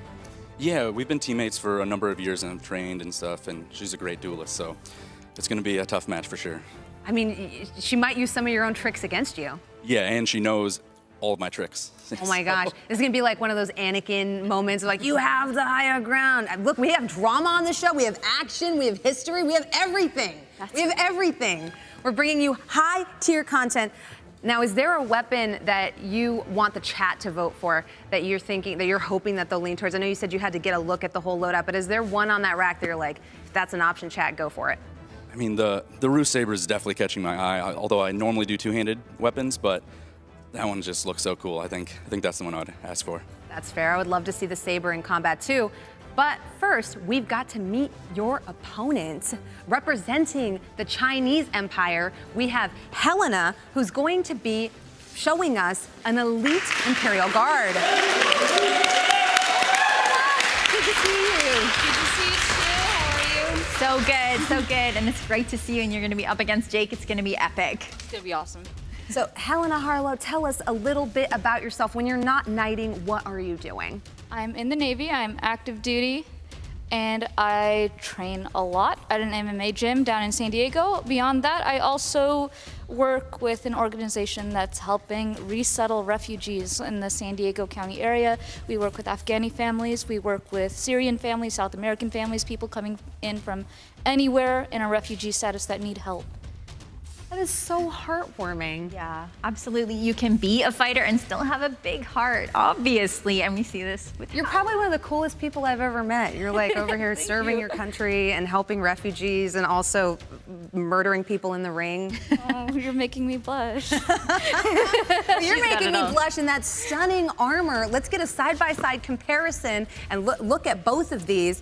Now, the unit in the game is just as flashy as what we're seeing Helena decked out in right now. Earthbender chic. Absolutely. She is one of the most colorful people we have here. And if we can see it side by side with Age of Empires 4, we can see she is wearing this armor that usually in China they had lamellar armor. So this is a bunch of plates that are overlapping. Sometimes they're metal, sometimes they're lacquered, which is really cool. Some of the older ones that we have, or actually later ones that we have, are like rawhide that's lacquered, which is pretty cool. You could sometimes hide the plates under something like this and have them riveted together underneath the cloth. And then what happens later is you have this kind of style that follows that, where you still have the rivets, but you don't actually have the plates underneath. Now Helena is wearing plate underneath, so she's gonna be feeling a lot more protected against Jake, which is definitely something that we want. Is this a loadout? Is the plate mail underneath something that you've used before? Oh yes, so I've actually had this kit for 3 years now. It's been holding up amazing. It's actually a Burgundian Gothic kit that we covered up with this costume to help more accurately represent the Ming Dynasty fighter in Age of Empires. Yeah, exactly. And we want to have this color. And she shows up so beautifully. I mean, like, this is our most colorful round. We have the orange, we have the green. You know, us Asians, we just love our colors. I mean, if you play the Delhi Sultanate in the game, you'll see this firsthand. We like a lot of brightness. And I actually have a bit of a historical tidbit for you, Danièle. Sure. I've been studying. I had to up my game since you were here. But I've actually learned that a big part of the reason why some of the armor coming out of this era from the Chinese Empire was so extra and just like kind of dripping in finesse was because they were utilizing, there was a huge influx of trade by utilizing some of those old Mongol trade routes. Yeah. So we had a lot of silver coming in, we had a lot of wealth coming in, and that really shows in the armor and in the weapons. I mean, is there one of the Chinese Empire weapons that you like the most? They're all so flashy and beautiful. They are, and I have to admit though, I have a soft spot for that Guandao. I mean, I get it. Guan Yu uses that weapon. Right. I simp for Guan Yu. That is like the coolest character ever. Like, I'm a big fan of him. Like all of you in the chat know you want to see the tiny little girl with the big old polearm. And I want it because I have a Napoleon complex. I mean, I get it. And you might need some of that reach to fight someone quite a bit bigger than you now. Jake has some size on you. Yes. Is that why you're hoping for the Guandao to put some space between the two of you? That is a big part of it. Jake is very athletic. He's very fast. He's very strong. And I kind of need to keep him back until I can choose a good time to strike. Exactly. So not only keeping him at a distance to keep him from striking her, but to give her some mental time to come up with a strategy. She needs to read his body. She needs to see his weaknesses, and having that I love you too. I saw that. Gives her some time to do that. Thank you so much to the chat for that featured chat and hyping up our combatants and cheering them on. They're going to need it. Is there a mental part of the game here from fighting someone you used to squire for? I just want to make him proud. Oh, see? I feel like you will. I'm telling you, Helena just melts my heart. Like, I need you to win, Helena. No pressure. I feel like Danielle's gonna feel guilty for betting on the Ruse Empire now, because like I said, we have our side pool going. No, I want Jake to look back at this fight and be like, yeah, I helped teach her, yeah. Exactly. You can get a bit of pride from that. Okay, so yeah, let's have a look at what the difference is between your armor and what it's like in game. So here we have the Imperial Guard. The big difference is that, again, we have a helmet that's open, and we don't want to have that here in the ring. So we're going to have Helena with a closed helm, which is something that we definitely want. And here we have the Imperial Guard in green too. I love this. And he's using the Guandao here, the Guandao. And as you can see, this is a pole arm that's great for slashing. It's got a bit of a nasty bite on the back of it, which is gonna be dulled for our purposes, which I think Jake is gonna be thankful for. So we can see that Helena looks so much like this game, and I think it's gonna be just beautiful watching her fight Jake. Now, in addition to the Guando, I saw that knee hit. That was not lost on me. That's illegal in this game, but you know, that would be a strategy to go for, Jake. I feel like the gameplay footage here is kind of setting you up for some combos. In addition to the Guando, we do have the Jian Sword on the rack as well. Helena, are you experienced with this weapon, or is that something that you would like to bring to the ring? I do have experience with one-handers. They're not my primary weapon form, but I am comfortable with them. Do you switch up your strategy at all when moving from a large two-handed weapon to a one-handed weapon? I'm assuming yes, but... I need much more footwork when I have less range, because when I'm using a one-handed weapon, I am generally one of the shortest people in this sport in the US. So when I'm using a one-handed weapon, I give up a lot of reach. So it becomes this dance of trying to step in without getting hit, but getting them in a position where they are vulnerable enough that I can score a few points before if you've ever played Bloodborne. I have. I'm a big Bloodborne fan. Right, you know that butt tap and run? Yes, yeah, 100%. Because that's how you heal in Bloodborne. Like if you take damage, you only heal by like inflicting damage. Yeah, so you gotta inflict. I picked the right fighter, y'all. I'm crying. These guys are seriously vibing. I know. Listen, I love Bloodborne. I actually liked it a little bit more than Dark Souls, I know, Heresy, because of that speed of combat. And you're right, you have to really choose your opening against these giant bosses you're fighting, get in as many hits as you can, and get out before you run out of stamina. Now, I know that that's gonna probably be a bit of a factor here as well. Does it feel the same? Is that weird to ask? In what terms? Like the stamina meter depleting and trying to get as many hits in as before you roll out? I think the extra layers are definitely affecting my stamina meter today. Is it pretty hot under there? It is. So I feel like Jake's gonna be your cleric beast, right? You know what? That was from Dark Souls. She's a fake fan. I'm a fake fan. No, more like a Martyr Ligarius. There we go, Martyr Ligarius. Yeah. I don't know if you know that, Jake, but that says a lot about you. I've lost so many. I've lost count of how many times I've died. You know what? That game is about dying. That's the way we get better. But you're not gonna die today. You're not gonna die today, especially if chat chooses a great weapon for you to work with. We're gonna go ahead and go into the loadout for our Ruse Empire fighter. Chat, this is where you come in. Right, so here we have a great option for the Ruse Empire. So the first is the battle axe, which again harkens back to that Viking ancestry. So he can use that with one hand with a heater shield. Now you notice that the heater shield is kind of similar to the Kite Shield. It's the evolution of the Kite Shield. It's got a flatter top to it so he can see a little bit better over it. And this battle axe has a nice grip on it. So he's got that leather, he can have a good grip. And at the bottom it's got rivets, so it's a particularly devastating weapon. Then we have the Ruse Saber, which we talked about a little bit. It's got a big curving blade. It's got one side that's sharp on it, and he can use it with the heater shield. The good thing about the Saber is it's a very fast weapon, and we know that Helena is going to give him a lot of grief in that whole speed thing, so it's something important that he might want to use. Then we have the straight sword. So again, we're getting back to that Western style. The straight sword has two edges on it, so that it's good to swing both ways. So that is something that he could definitely use. That's kind of more of a classic European style weapon, more like the ones that we saw from William Marshall earlier. It looks like it was pretty close, but the chat has spoken. We are going in with the Ruse Saber. Bring that in, Brian, our wonderful master of arms.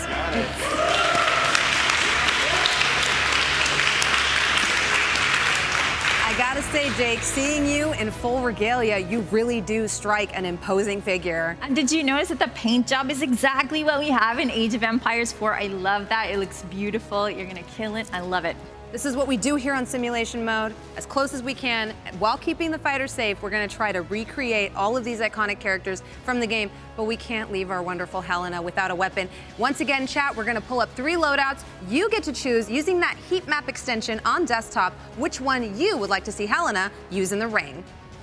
So first we have the Jian Sword, which we talked about a little bit. Now this is different from European swords in that cross guard is almost non-existent. There's very little there. So she can't use quillins to hit her opponent with. She has a round shield. Usually these shields are made of wood, and sometimes they are wood stacked on top of wood in a kind of a plywood way so that you have that strength. They're usually covered with leather. They have all of these rivets on them, and you see that shield boss, which we talked about earlier, which means she can hit him with that. That is something she can definitely do. The Guandao or Guandao, it's also called the Yanyu Dao. This is something that is called a reclining moon blade, so that gives her that length, that distance. She's also got a very deadly curved blade on the top of that, and she's gonna wanna keep Jake away from her, so that is a good two-handed weapon to use. And don't forget, she can use the other end of it, which is also gonna be pretty devastating. Then we have the Dao Sword and the round shield. So the Dao Sword is, again, a weapon that was used by cavalry. It's got a curve like the Ruse Saber, and she can use it with the round shield. Again, round shields are great for offense and defense, so that is a two-handed option she could use. So all of these are great options for Helena, and I can't wait to see how she does against Jake. I just want to say, chat, I'm really proud of you. You do love me. I'm really proud of you. You do love her. You should have seen how excited Helena was. Master of Arms, bring in that Guandao! Yes! Yes! Yes! Give me your war face! Ah! And now it's epic. I cannot wait to see you swing that thing around in battle. It does have a ring on the bottom, which is really scary. This thing looks heavy. It's bigger than you are. It's a whole 12 inches taller than you. Chat, if only you could see how excited Helena was. She was like, yes. And I was like excited too. I was like, kind of like holding her like, please chat, vote, don't let us down. Do the right thing.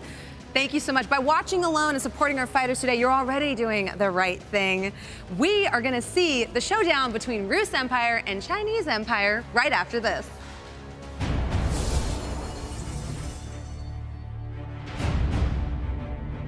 The main purpose of heavy cavalry was to charge straight into the enemy.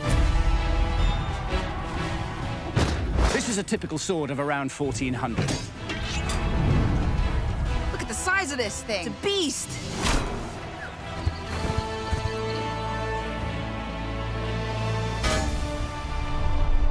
He was very lucky it didn't kill him instantly. The three main shots are the forward shot, the side shot, and the back shot. This is a type of axe called a bardiche. Castle walls had to absorb the impact of projectiles fired from trebuchets. Did you hear that whoosh? Remounting like this allows us to travel several relays each day.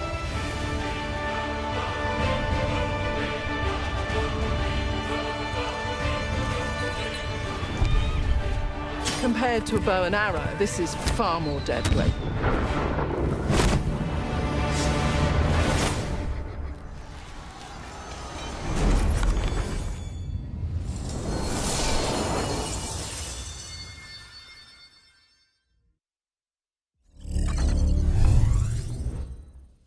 Welcome back to Simulation Mode, Age of Empires 4, here at the Crown Channel, pun intended.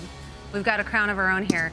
I gotta say, this is like really uncomfortable. Imagining people wearing it and then going to blows in it is insane to me. Yeah, so we've got chainmail in front of us, and it's made from all individually riveted rings, which is something. I mean, it's heavy, but again, this is not out of the question when you're talking about somebody who's going to be fighting.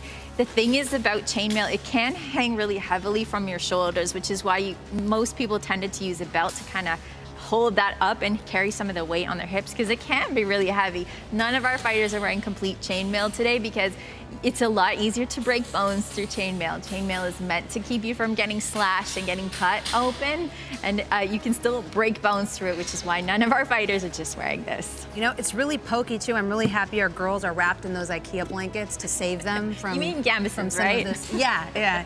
You know what? Kelsey validated that it was a duvet, and I'm never letting that go. Now, they're also warm and cozy. Exactly, they're warm and probably a little too warm since they're fighting in these things. Now, coming into our round 2, match 1. Now, just as a reminder, chat, they're going to be fighting for 1 minute with a break, and then a second round of 1 minute. We've got Jake Schultz for the Rus Empire versus Helena Harlow from the Chinese Empire. Now, my money's on Helena for this one. She got her Guandao, and she wants it What do you think coming into this, Danielle? Oh man, it could go either way because I mean, look at Jake, he's so intimidating. Right, terrifying. Right? For such a nice guy that we just interviewed who's like an absolute teddy bear, to go from that to this, that's terrifying. I know, he puts this on and he's a completely different person, which I mean is so similar to what it was like when you're actually living back in the day. You'd have your normal life, right? But when it was time to fight, you get suited up and you'd have that 15 minutes that Jay was talking about to get your head in the game. It's a completely different thing from like going from real life to actually fighting. And so that mental effort that you take, a lot of it has to do with how you're being dressed and how you're presenting yourself to the world. So we see this here with Jake. I mean, it's gonna be amazing seeing these two together, especially because they know each other so well. You know, you always see in fantasy that they have these like crazy animal heads and things like that on helmets. Was that part of this intimidation game, and how accurate is that? I mean, you did have some helmets that were shaped in kind of interesting ways. There's one that's called a hound skull because it's kind of pointed. It looks a little bit like a dog head, but really you can't sacrifice your visibility or your breathability. You want to have most of these classic helmet shapes because they're the most efficient when it comes to being able to see and being able to breathe. Well, I hope they can see and breathe. It looks like they're about to get into it. We're going to go to Brian in the ring. All right. Ready? Fight! And they are off. There you go. They're doing their love taps for sportsmanship and getting right into it. Look at Jake immediately sizing up his opponent, getting in two good strikes. But it looks like our Chinese Empire fighter is still using that two-handed to not only deflect blows, but also get in some good hits. It is very heavy, and it looks like some of those misses are costing her dearly. Yes, look at those blocks coming in. Our Chinese warrior is using kind of a circular motion, kind of like she's paddling, because she can use both ends of this weapon to strike. She can use the blade, she can use the end of it, and she can make some really devastating hits with both. A decisive blow twice there. Kind of getting pushed into the corner almost a little bit, being forced to go on the defensive. Yeah, I mean, these are aluminum weapons, but they're still making all sorts of splinters here. She's doing it, she's doing it. The size difference here is really coming into play. We're seeing it. That is the end of the first bout of our round 2 fight. Oh my gosh. I'm worried for my girl out there, Danielle. She's working hard. Best. She's trying to keep that distance using this two-handed weapon. She was doing a very good job of it at the beginning, but Jake found that opening and exploited it relentlessly. That's the thing. So Jake knows she's gonna depend on that reach, and he's not letting her get that reach. He's getting nice and inside, and he's making these strikes to her body because he knows if he waits, she can make some pretty good strikes from either end of that guandao. So yeah, it's a pretty amazing fight. And like I was saying, these are aluminum weapons, but they're still making splinters off of these pole arms. So it's pretty intense fighting that we're seeing here. I mean, like Brian said earlier, the weapons being lighter is just making them swing faster and harder. Yeah. I mean, seeing Helena kind of deflect some of the blows with the two-hander, I was very much reminded of Bloodborne. I'm not gonna lie. There was a moment there where I was like, my girl's fighting for her life out here. She is. And I mean, like, once you're trained so that when it's go time, and you go full out. I mean, this is something that we see our fighters doing. They do it in competition, but also people were doing it back in the day when they were fighting for their lives. So when it's time to go, they give it their absolute all. You know, I think my prediction going into this is Helena's a smart fighter. She knows that Jake has a size advantage. Yeah. I think we're gonna see Chinese Empire kind of change up their tactics coming into the second round. I think she learned from that distance being closed and having kind of getting pushed into that corner there. I don't think she's gonna let it happen again. She's got that beautiful technique though, where it's again kind of a circular motion, and this is something that we see from fight books from the Middle Ages, where you want to have a circular motion from up to down, and you want to be devastating all the way, whether it's the top of the weapon or the bottom of it. So she's doing a beautiful job, even if Jake is sometimes getting under her guard. I mean, her technique is fantastic. It looks like our squires were inspecting some of the damage to that kite shield there. Once again, I know you said it was aircraft aluminium, but we're seeing some of those scratches, some of those scuffs. How often did these things have to get repainted back in the day? Oh man, all the time. But I mean, the paint is there. First of all, it's meant to identify the fighter, and this is beautiful here because it shows that he is a Ruse man-at-arms from Age of Empires 4. It's doing its job, but it's also to keep everything from rusting. It's to keep it all in shape. But you do need to have that maintenance. So imagine when you're having your armor painted as well, which we were talking about earlier, you need to get that repainted all the time. But I mean, these scars look pretty cool. They do. It looks like they're making sure that Helena's helmet is on safely. We obviously don't want our precious girl to get hurt in the ring today. Absolutely Especially not. with how formidable a fighter. And how much we love her. Exactly. I mean, it's seeing the Ruse Empire kind of battle down on her. It was hard for me. My heart was breaking. But it looks like Brian is ready for us in the ring. Fighter ready? Fighter ready. Fight! She's got this. I can feel it. It looks like she's biding her time a little bit. Oh, that looks like it hurt. The Ruse Saber coming in, being deflected by the Guando on that first hit, but then finding purchase in the side of the Chinese warrior on the second one. Again, to the flank. We're only 20 seconds in, and already the Ruse Saber really showing that it's a slashing weapon and not a piercing one. That's right. It's not meant for thrusting because that's got that curved blade on it, right? This makes it really awkward to thrust with it. You want to slash with it, and that's what he's doing. And you have so much speed on it. He's able to get right over top and hit that. Deflection. Yes. That is that parry, that frame perfect parry. Come on, Helena! Yes. 15 seconds. Look at this go. She's trying to find an opening.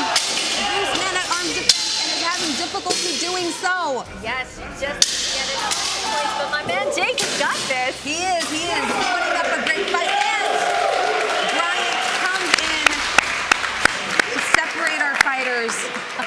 That was intense. What a show of force. You know, I really feel like Jake's technique came to the forefront of that battle. I mean, we know that he's a master. He was knighted in his competition. And I mean, you see it. He's a master here. He's been doing this for a long time and he has that confidence. He knows he can advance, but he wasn't panicking even when he sees this Guando coming right at him. He's pushing and pushing and pushing, and this is what you want. Look at that, though. That perfect block from Helena, perfectly using both ends of that weapon. But the assault from our Ruse man-at-arms, the assault from Jake was just so fast. That perfect duck with the shield coming up over the head, like poetry in motion. That's right. So he's using his shield mostly defensively, which is a smart idea. He's got this big pole arm coming at him, and he's using it defensively instead of offensively, which is a great thing to use. It was like watching a dance. It's almost like he anticipated every move that was coming in. And I think we both know if that Guando connected, it would have hurt. Oh, we got to see him get knocked by the back end a couple of times there. Yes, absolutely. And again, this is something that even if it doesn't cut, back in the day when you're fighting for your life, you can stun your opponent. Even in a helmet like this, you can leave them dazed for a minute, and that is a perfect opportunity to press your advantage, and you might actually win just by hitting them with a blunt weapon. He is wearing that flat top, and like you were saying, that force, you know. And, and I do think that our Chinese Empire fighter did connect with that back end a few times. I saw it hit, but of course, we're not going to know who the winner is until we go to Brian in the ring. I can't take the anticipation. I have to know. I know. Who was it? Brian, please, we have to know. Tell us. Woo! Action is certainly heating up in the ring here. That was a great second match, you two. Well done, Helena. Well done, Jake. After counting, doing some math, the winner of match 2 is the Ruse.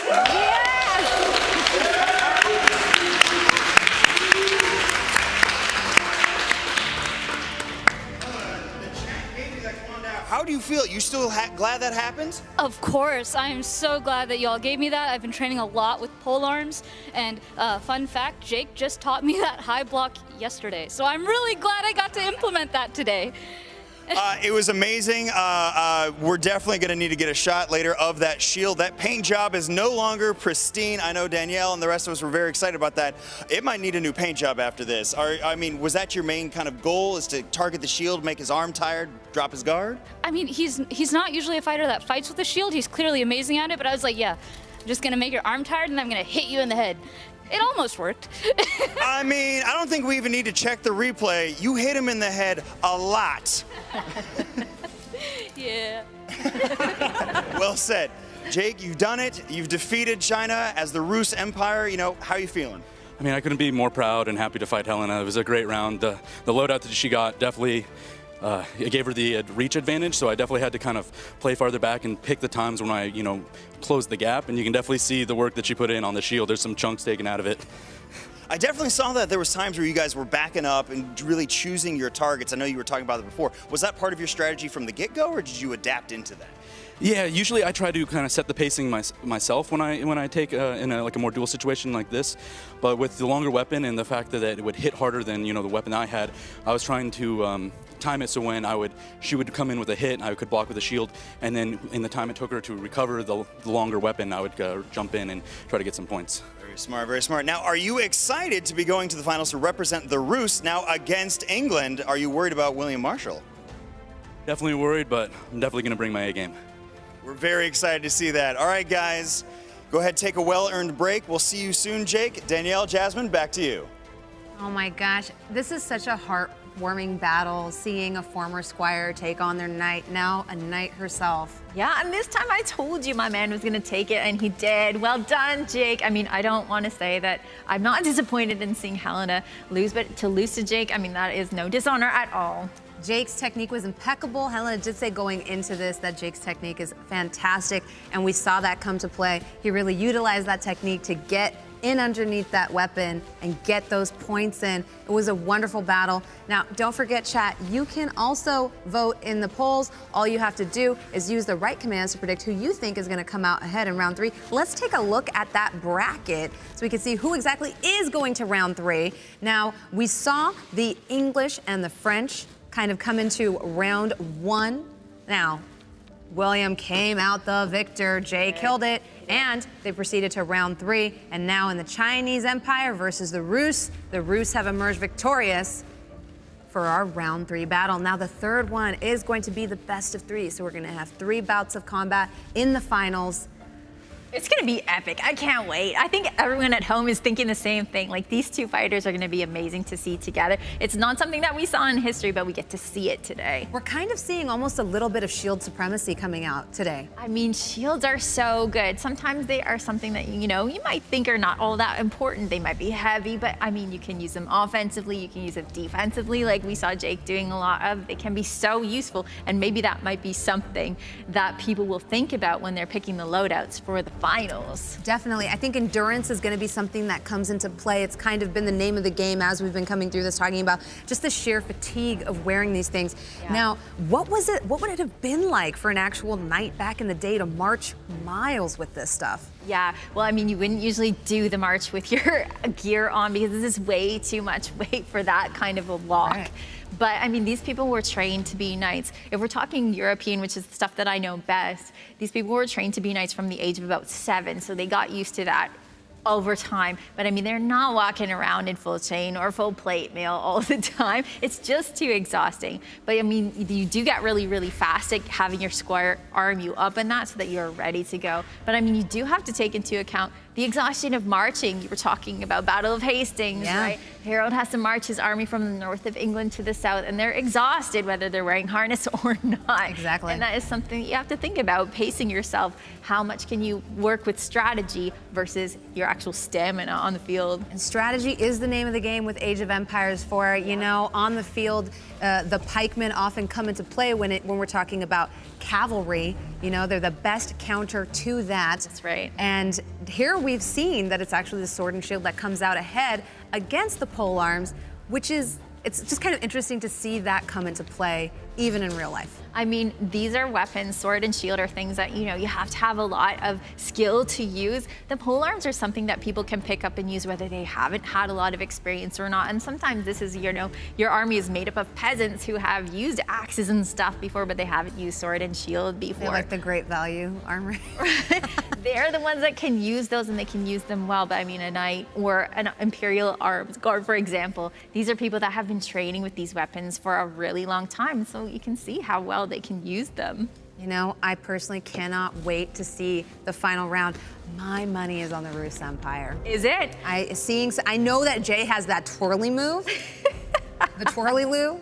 That's right. That dude moves like a ballerina. He's like little twinkle toes out there. He's got like 70 pounds of plate armor on. I think it's the Twizzly spin, right? It's the Twizzly spin. Yeah. I mean, I'm gonna go for William Marshall. He's somebody that I've read about for a really long time and is somebody who really studies the 100 Years' War. I mean, it feels good to put your money on England. I mean, William Marshall wasn't part of that. Does it really feel good to put your money on England? It does when it's William Marshall. All right, fair enough. Fair enough. William Marshall is a pretty cool dude. And I feel like Jay is bringing him to life perfectly in the ring. When we come back for the final round, we'll be chatting with our contestants. And of course, chat, you get to help them decide which weapons they'll be using when we come right back.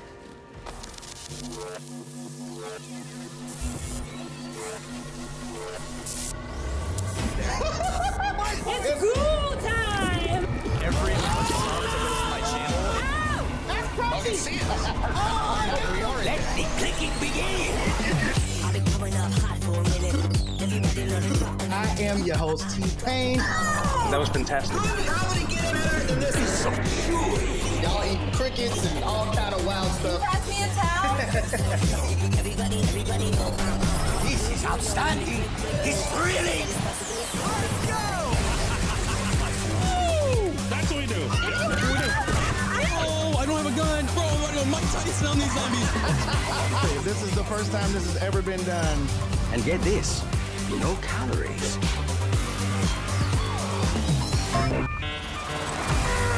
This is gonna be amazing. 5 teams will compete over the next 3 days to determine who is the greatest player in the known universe.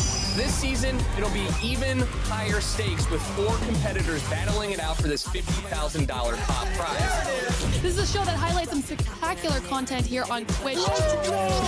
Ultimately, you are going to help decide the winners of this year's Crown Cup. WW Fest is about to begin. Are you ready? Oh, that sounds good.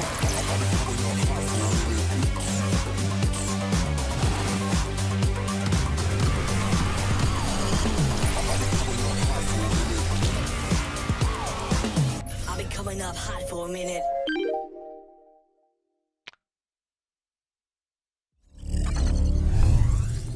Welcome back to Simulation Mode, Age of Empires 4 here on the Crown Channel. It has been an amazing day. When I got the call for this job, I was already hyped, and then it just lived up to it. We are seeing real-life Titans battle it out in the field. Y'all are athletes because those last 2 rounds were insane. It's so crazy coming back into the finals. Some of the sheer just like skill we've seen in the ring today. I know we were joking about the twirly move, but jokes aside, seeing that in action, actually seeing it work was insane. I'm glad y'all are wearing those full face covered helmets. We don't want a repeat of that, you know, from the game, you know, that Bayou scroll and the dude that got the thing in his face. I mean, yeah, Harold, in the Bayou Tapestry, it looks like he got an arrow in the eye. That's in debate. But one of the things that you do see in Age of Empires 4 is that Henry V, when he was just a teenager, he decided he was going to raise his visor on a battlefield, and he actually got an arrow in the face. So that's something that you actually see a historian talk you through in Age of Empires 4. It's just one of the many cool historical details that they have in the game. You know, the sound, the sheer sound coming from the ring is insane, even though it's, you know, it's not the material that was used in the swords at the time. And hearing the blows strike against your helmets, I have to say I was afraid for both of you. What did that feel like? Because for a second there, Kelsey was really battering you.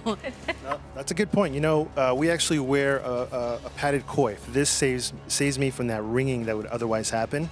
So I've actually sat there when I first started this sport. Actually, you've done it too. Put on the helmet on the new guy.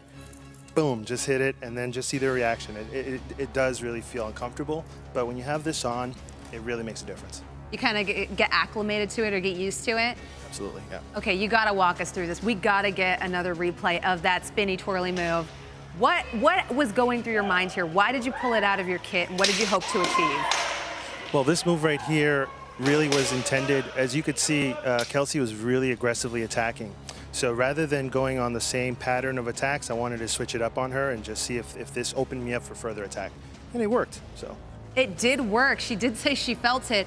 Are you thinking of employing similar tactics against Jake, or are you gonna be using something different this time?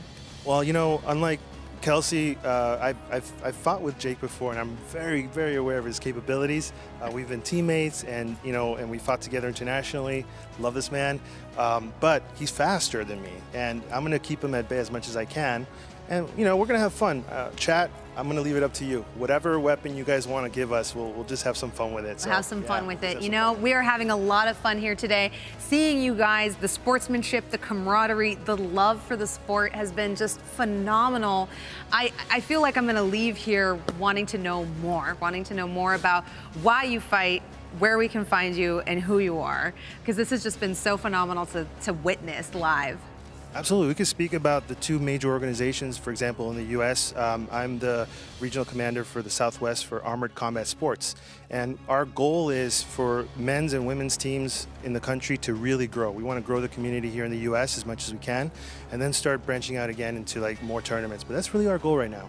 Grow the community within the U.S., get more folks in this armor, experience it, and go from there. Well, I got to know, Jake, who do you fight for, and what is your league that you kind of play in? So I fight on a team called Ordo Draconis. We're based in Orange County, mostly San Diego, but a few of us, you know, fight from all over, especially the West Coast particularly. We fight in a league called Historic Medieval Battles, or HMB. The organization in the U.S. is called HMB USA, and yeah. Super excited. We've got some footage of you two. Don't worry. We've got some great glory shots. Look at that. I have to ask, what was your approach like with the Guando, and what was the goal here? I feel like you were trying to get in around it and get in some blows there, but walk us through it. Well, I realized with, you know, just the differences in our weapons, I was going to be able to get more strikes in within that minute than she was with the larger weapon, but her weapon would definitely have the reach on me and could hit me harder. So I was just trying to time everything and just make the moments where she was recovering from her attacks really count when I could. Yeah, it kind of is like, it's kind of ironic because, you know, Helena was talking about Bloodborne, but you do see that with these like big two-handed weapons in video games. If you swing and you miss, you are completely open to be attacked by whatever you're fighting.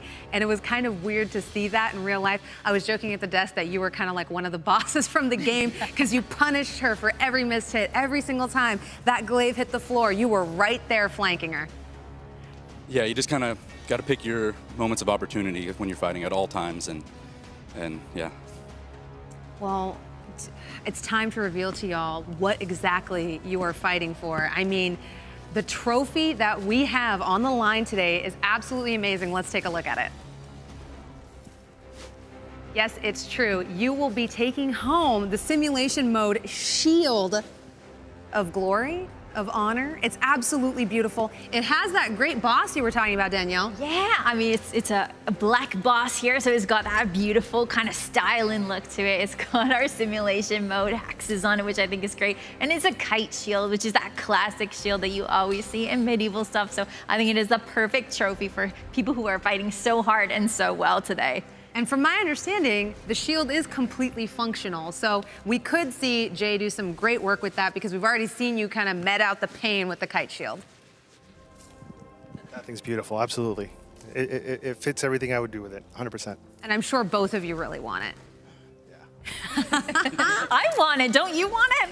I mean, I feel like it would just be too heavy for me. I liked Kelsey's loadout. I feel like I'm a sword and dagger kind of gal, you know? I'm not gonna fight fair. That's why I'm not in the competition. But speaking of weapons, we've got to outfit our fighters for this final round. And chat, that's in your hands. First up, you get to choose the loadout for our English Empire fighter, William Marshall himself. So for most of this, we've been talking about medieval weapons, and for some of this, we're going to be talking about weapons that are a little bit anachronistic for the time and place that we've been talking about so far. So for William Marshall, we have the double axe as our first option. So we have a long axe and we have a short axe, and both of these are great options because you have that length. He can keep Jake away from him as much as possible, and if he gets Jake within his range, he could use that shorter axe in his offhand. So that is a beautiful option for him to use a double axe. We also have a scimitar, which is something William Marshall will have never used himself. Perhaps when he was on crusade, he picked one up, but usually wouldn't be using it. This is a weapon that's usually used in the Middle East. but it is a one-edged You know, I'm weapon. rooting for the Scimitar, Danielle. I would love to see that cultural remix. You know, I come from the land of Shamshirs, Scimitars, and Thalwars, and I want to see what our fighter Jay can do with that in his hands. Right, and we saw Jake using a curved weapon so beautifully last time. We'll see how Jay does with it if he gets picked. The Scimitar, and he's also got that shield. It's embossed, it's metal, and that's a good option for him as well. Fortunately, chat disagrees with me. It's okay, chat. You know, we're not always going to see eye to eye. I still love you. Our Master of Arms is going to go ahead and bring in the 2 axes.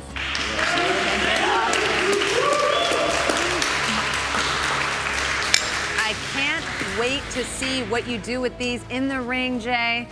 I mean, do you think these, is this the loadout you were hoping for? It's a fun loadout. We're just gonna see what happens. It's a fun loadout, he says. You know what? I think either way we're gonna have fun, but we can only do that if we've got some weapons in our Ruse man-at-arms hands as well. Now, come on, chat, don't let me down here. The Ruse is kind of who I'm betting on. So I'm gonna need you to pick a loadout that's gonna help lead them to victory. Let's get that loadout on the screen. Right, so speaking of anachronistic weapons, we have a dual falcata sword. So that means we have 2 falcatas, which are from Carthage. So this is not something that a Ruse fighter would have ever seen. But this is cool because we have a curved weapon, but the curve is going in another direction. And again, he can use 2 blades, 1 in each hand, which is gonna be beautiful. Also, we have a great sword, which is something that you see in a lot of video games. This is something that you use with 2 hands. It's got a lot of reach. It's got 2 edges on it that he can use, but again, it's gonna be a bit slower because it's so huge. It's a 2-handed weapon. And he also could use the weapon that he had before. So these are all really great options for Jake. We're gonna see how it goes.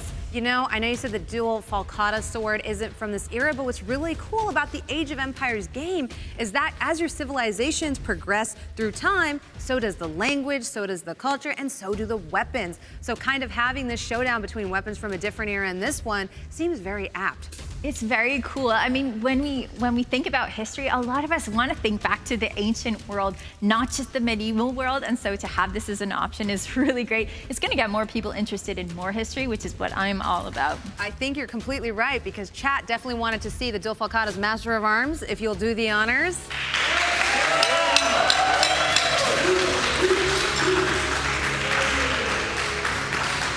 This is gonna be one for the books. You know I'm excited. Yeah, I'm a fan of rogues. I like fighters that are light, that dual wield. So to have a double dual wield battle is just kind of a dream of mine. I cannot wait for us to go into this final round. How are you feeling, Brian? I am feeling ecstatic. As far as me being in the ring, these are shorter ranged weapons, so I'm gonna have a little more room to move about.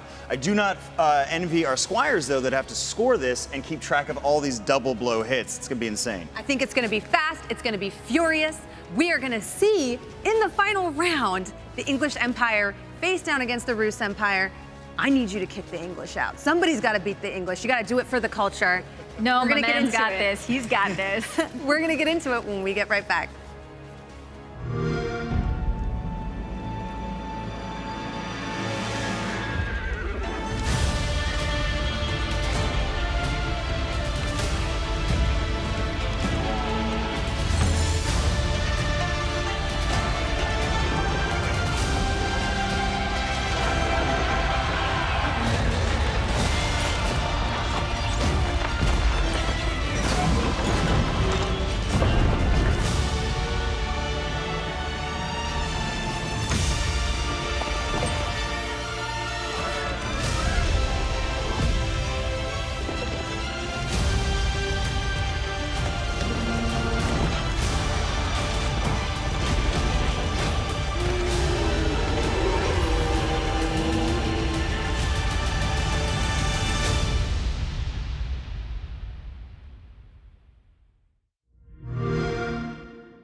Welcome back to Simulation Mode Age of Empires 4 here on the Crown Channel. I am Jasmine Bular, your host, and this is Danièle Cybulskie. Thank you so much for joining me today. This has been an amazing showdown. I know, it's been so good. I mean, how often do you get to see history come to life like this? It's amazing, and we have such great fighters. As you mentioned earlier, they are great people, and they are so good at what they do. It's just been awesome.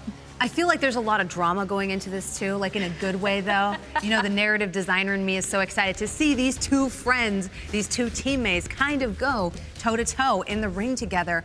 We've got Jay for the English Empire, portraying William Marshall against Jake for the Ruse Empire, portraying a man-at-arms. Now, Jake's got his preferred weapon is a two-handed axe, but what he has been armed with from the chat is the dual falcata versus the two-hand axes for Jay. I mean, how do you think this is gonna play out? I have to say, the axes just seem more dangerous to me, but I feel like Jake can do it. If anyone can do it, Jake can do it, but these axes are absolutely dangerous. I mean, William Marshall, so in the form of Jay today, he's gonna have that reach with that one axe so that Jake is gonna have to get in really, really close to use his swords, and that is a dangerous place to be when you are up against somebody with such skill. We also know something you mentioned earlier is that Jake's got that flat top helmet, and we saw from Jay earlier, he likes to do a lot of strikes that come over the top, that come overhead, and so, I mean, I don't wanna be Jake if any of those strikes land on his helmet. It's really gonna ring his bell. Yeah, that flat top helmet, you almost wish he had something more conical in this case, because as we've seen before, our fighter from the English Empire, Jay, does make use of his height. And that's kind of what you have to do. You have to make use of every advantage you have here. Jay did tell us that Jake was the faster fighter. And with those dual falcatas, that might come into play because, once again, chat, this is a game of points. So if he gets in there and he manages to land a flurry of blows, he might come ahead in the points game. He just has to withstand that onslaught from our English Empire fighter. It's so exciting to see because we saw both of these guys using shields earlier, and so that's a completely different style of fighting, and now they each have a bladed weapon in both hands. It's gonna be so dangerous, and they're so fast, it's gonna be a flurry of blows to the bodies of both of them. It's gonna be amazing, and even if it's a bit ahistorical, I mean, this is what fun like this is all about. You get to experiment and try new things, which I think is one of the great things that Age of Empires 4 allows. Exactly. Now, because this is the finals round, each of our fighters is going to be going into bouts of 1 minute each with a rest in between. Since this is 3, you know, kind of bouts of battle instead of 2 like we've had in the last 2 rounds, I think the loss of the shield might actually come out ahead because, like they said, holding that thing up does get a bit tiring. Yeah, you're holding it at such a strange angle, and it's much more comfortable to have a blade in both hands, and we're gonna see this happening in just a second. I cannot wait. You know, and once again, kids, if you happen to have an aircraft-grade aluminium sword at home, do not swing it at your brother. I think they're just about ready. All right, Brian? Remember, we got 3 1-minute rounds. Fighter ready? Fighter ready. Fight! This is gonna be one for the ages, Jasmine. I can't wait to see it. I can't wait to see it too. Oh, and the spear of aggression coming out of both of them. The block with the dual falcata coming up the way it did to block those 2 axes. We are seeing Jake's mastery. We are only 20 seconds in. The way he is using these 2 swords to keep that axe at bay is impressive. Then opening up and getting into himself. They're using every moment to get as many blows in as they can. And sometimes you lose a bit of finesse when you're doing this, but that is perfectly normal in combat. Sometimes finesse goes out the window and you're just trying to get as many strikes as you can. Here we're seeing that the English Empire fighter Jay is just kind of controlling Jake's movement, using the beard of that axe completely relentlessly, but Jake is not giving in. He is getting in there. He is getting his hits in. Yes, absolutely. It's been such an exciting round. What a fantastic fight. I'm speechless seeing the technique coming out of both parties. Right. The way Jake was wielding those dual falcatas the best he could to kind of keep at bay those axes. Now, the axes have a little bit more range, but seeing that speed come into play, the way Jay said it was really satisfying. Both of those came up and blocked some of those shots, and it gave him the opening he needed to get some of those hits in. This one's going to be a tough one to call, Danièle. Oh, for sure, for sure. I don't want to be a person who has to count that many strikes. And one of the things that is really important when we're thinking about these two guys, that they have such close helms and they're moving so fast. And when you're working this hard, it's hard to breathe. I mean, we do have those holes in a helmet called breaths, and they are just like the kind that you have in a pet carrier, right? To let your pet breathe is exactly the same way. But you get so tired and so hot, and it's so hard to catch your breath in these things. It is a factor when you're fighting. And when you see these two, they have such closed helms. It's something that really is gonna make a difference, especially in 3 rounds. You know, I was looking at the featured chat. Chat, I'm just as speechless as you are. There's so many, that flurry of blows, it was so impossible to tell. I do not envy our judges who are standing off camera with clickers, keeping track of how many points have been scored by both of these warriors. The speed at which they were assaulting each other was just so, it's so impossible to tell. They move so fast. And I mean, we were talking about this earlier, but people tend to think that, you know, if you are in all of this plate armor, you're very slow, where it's hard to move, but you can see the speed with which these guys can use. And they are using slightly lighter weapons, but I mean, don't make any mistake here. Like, this is a lot of work. The weapons are still heavy when you're using them this long. And even though they have a lot of mobility, it is a whole lot of work. Going into this second match, I have to say that if Jay can pull off that maneuver again, kind of commanding the movement of the Ruse Empire warrior with the axe, he might have it in the bag. It looks like they're just about ready for us. Let's go to Brian in the ring. Okay. All right. Fighter ready? Fighter ready. Let's keep it up, gentlemen. Fight! And they are off once more. Round 2. It looks like Jake is kind of picking his openings here. Again, they're so aggressive. They are just going on the attack. These, they don't have the shield to hide behind, so you might as well just go for it and see how much you can press your opponent. We're seeing some decisive blows, crushing blows coming from Jake. They are currently entangled with each other. Just, you know, I see Jake picking every opening.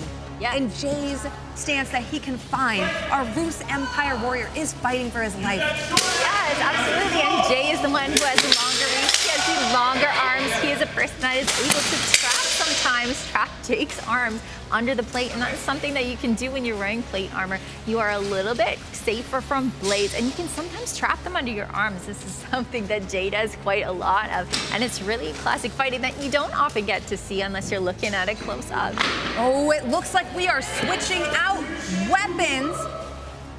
We may have lost a lot of splinters on that one axe. Yeah, I think that hand axe was damaged in the last round, but our English Empire fighter is going to get back into the fray with that hand-and-a-half sword. How do you think that's going to come into play here? He's going to lose some of that command of movement. I noticed that our English Empire fighter, our William Marshall, was kind of using the beard of that axe. Jay is a very intelligent fighter to kind of control where our Ruse Empire fighter was moving. You know, I did notice that for a second there, Jake was able to, towards the end, kind of begin dodging those blows and putting that distance between and then coming in to punish, once again, the same tactic he used against his old squire, Helena. Yeah, I mean, Jake is so good at reading his opponent and seeing what's happening and then strategizing. So that time is moving almost in slow motion for him in some ways because he's thinking so hard about what his opponent is doing. And you do see Jay is a very crafty fighter. He can use his axe. He can pull on the weapon of his opponent, no matter who it is, whether it's Jake or some other unfortunate, and he can sometimes disarm them with that, which is a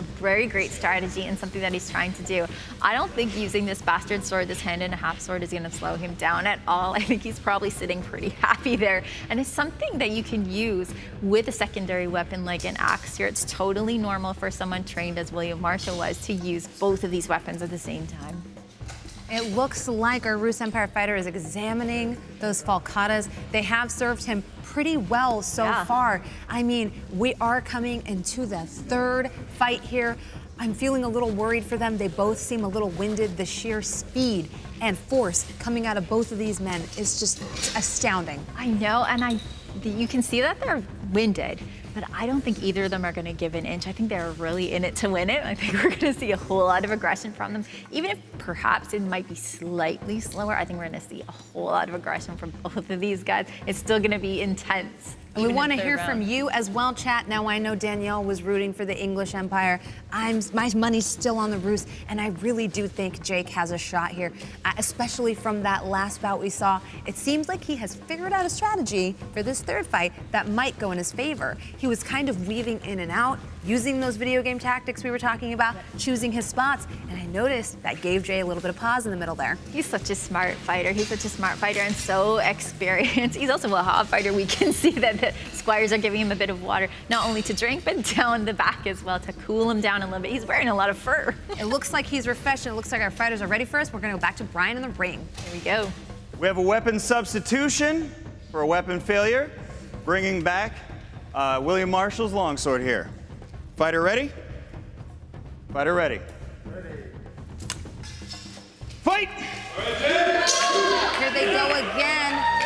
Now this is going to be scary for Jake because he's got so much range coming at him from Jay's sword. This is something. Excellent deflections coming out of Jake, however.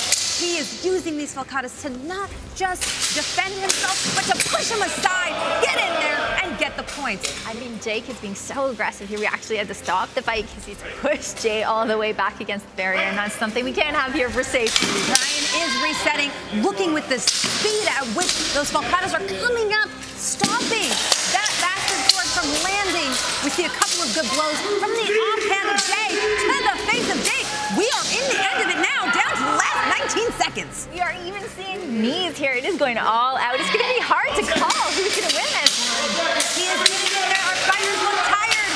We are seeing just a desperate bid to get points here with those dual falcatas. Our Ruse Empire warrior is putting in the work. He wants it, and it shows.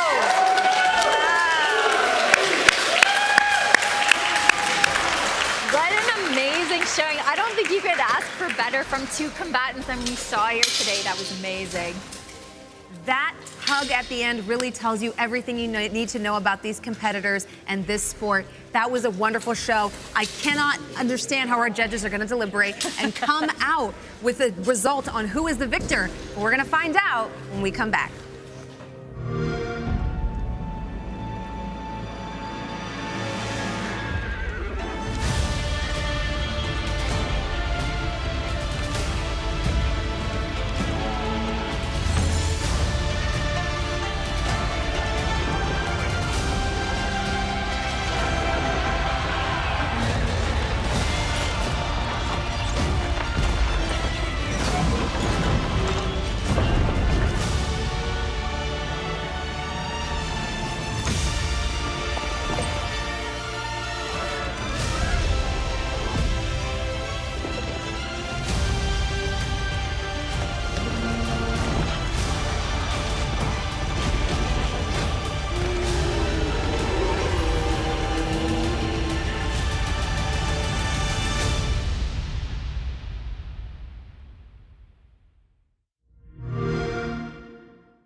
Welcome back to Simulation Mode, Age of Empires 4. We just saw the Ruse Empire face off against the English Empire. It was a battle for the ages. They both were getting in all of the points towards the end there. It was a desperate bid at the end. Look at the ferocity with which our Ruse Empire fighter, Jake, came forward, flurry of blows, into the double falcata lock. It's impossible to score this one. It was stunning. It was just an absolutely amazing fight. You can see how aggressive these guys were, and they really just left it all out there in the ring. I mean, this was an amazing fight for all of us. And not only them, but us. Like our judges are actually done with their deliberations. I have to know, I'm sitting on the edge of my seat in anticipation. Brian, lay it out for us. Wow. What a final bout. You both should be so proud. That was a lot of great technique. That knee was a little low, I think, but you know, we'll talk about that later. All right, guys, it was a really close call. There was so many flurry of blows, but in the end, the numbers do not lie.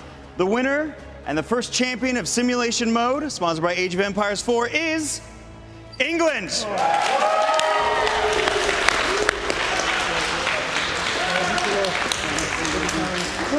This is for you.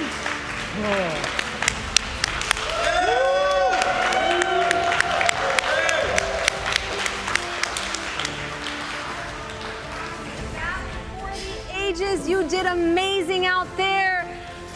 I can see the sweat, I can see the blood, I can see the tears. How do you feel in this moment? Well, when I told chat that I'd let them choose the weapons, that was a bad idea. They gave you such fast weapons. Oh my God. It's been so much fun. I appreciate the honor. Thank you guys. Our very first champion here at Simulation Mode. I cannot believe my eyes. Seeing you adjust your strategy, bringing up those falcatas as a defense weapon. I have to ask, what was going through your head towards the end there when we saw that last flurry of blows? I was just trying to survive the match at the end there. It was kind of really exhausting, just how light and dual wielding like that. We were just able to swing way more than we were normally can in about a minute. Absolutely fantastic. I mean, how do you feel the former night, or the night you formerly squired for, taking it, or like losing, and Jay taking it home? Do you have any feelings on all of this? Technically, I used to squire for both of them, so I win out So of it's a win-win for you. There was no losing for you in this situation. Oh my God, and thank you so much as well, Kelsey. You really laid it all out on the field. Thank you so much, it was a pleasure. And thank you to all of our combatants. You've given me so much respect for the sport, and I'm sure our chat as well. Chat, thank you so much for being here, for joining us. We saw your energy in the chat, in the featured chat. Thank you so much. And thank you, Brian, for being our Master at Arms. It's my pleasure. I just want to thank all the squires. I want to thank Alex, my Master at Arms, the Aria Hume for painting the shield, Tony Swat for making the weapons, James Brooks, Blake Gentry, and everyone who helped make this possible. Thank you guys so much. Definitely. Thank you so much, Danièle, for providing your historical expertise. We couldn't have done it without you. And thank you so much to the Age of Empires 4 community, to the Twitch community that came through on the Crown channel. We appreciate you, and we can't wait to see you next time. Shall we give them one last huzzah? Let's do it. 3, 2, 1. Huzzah!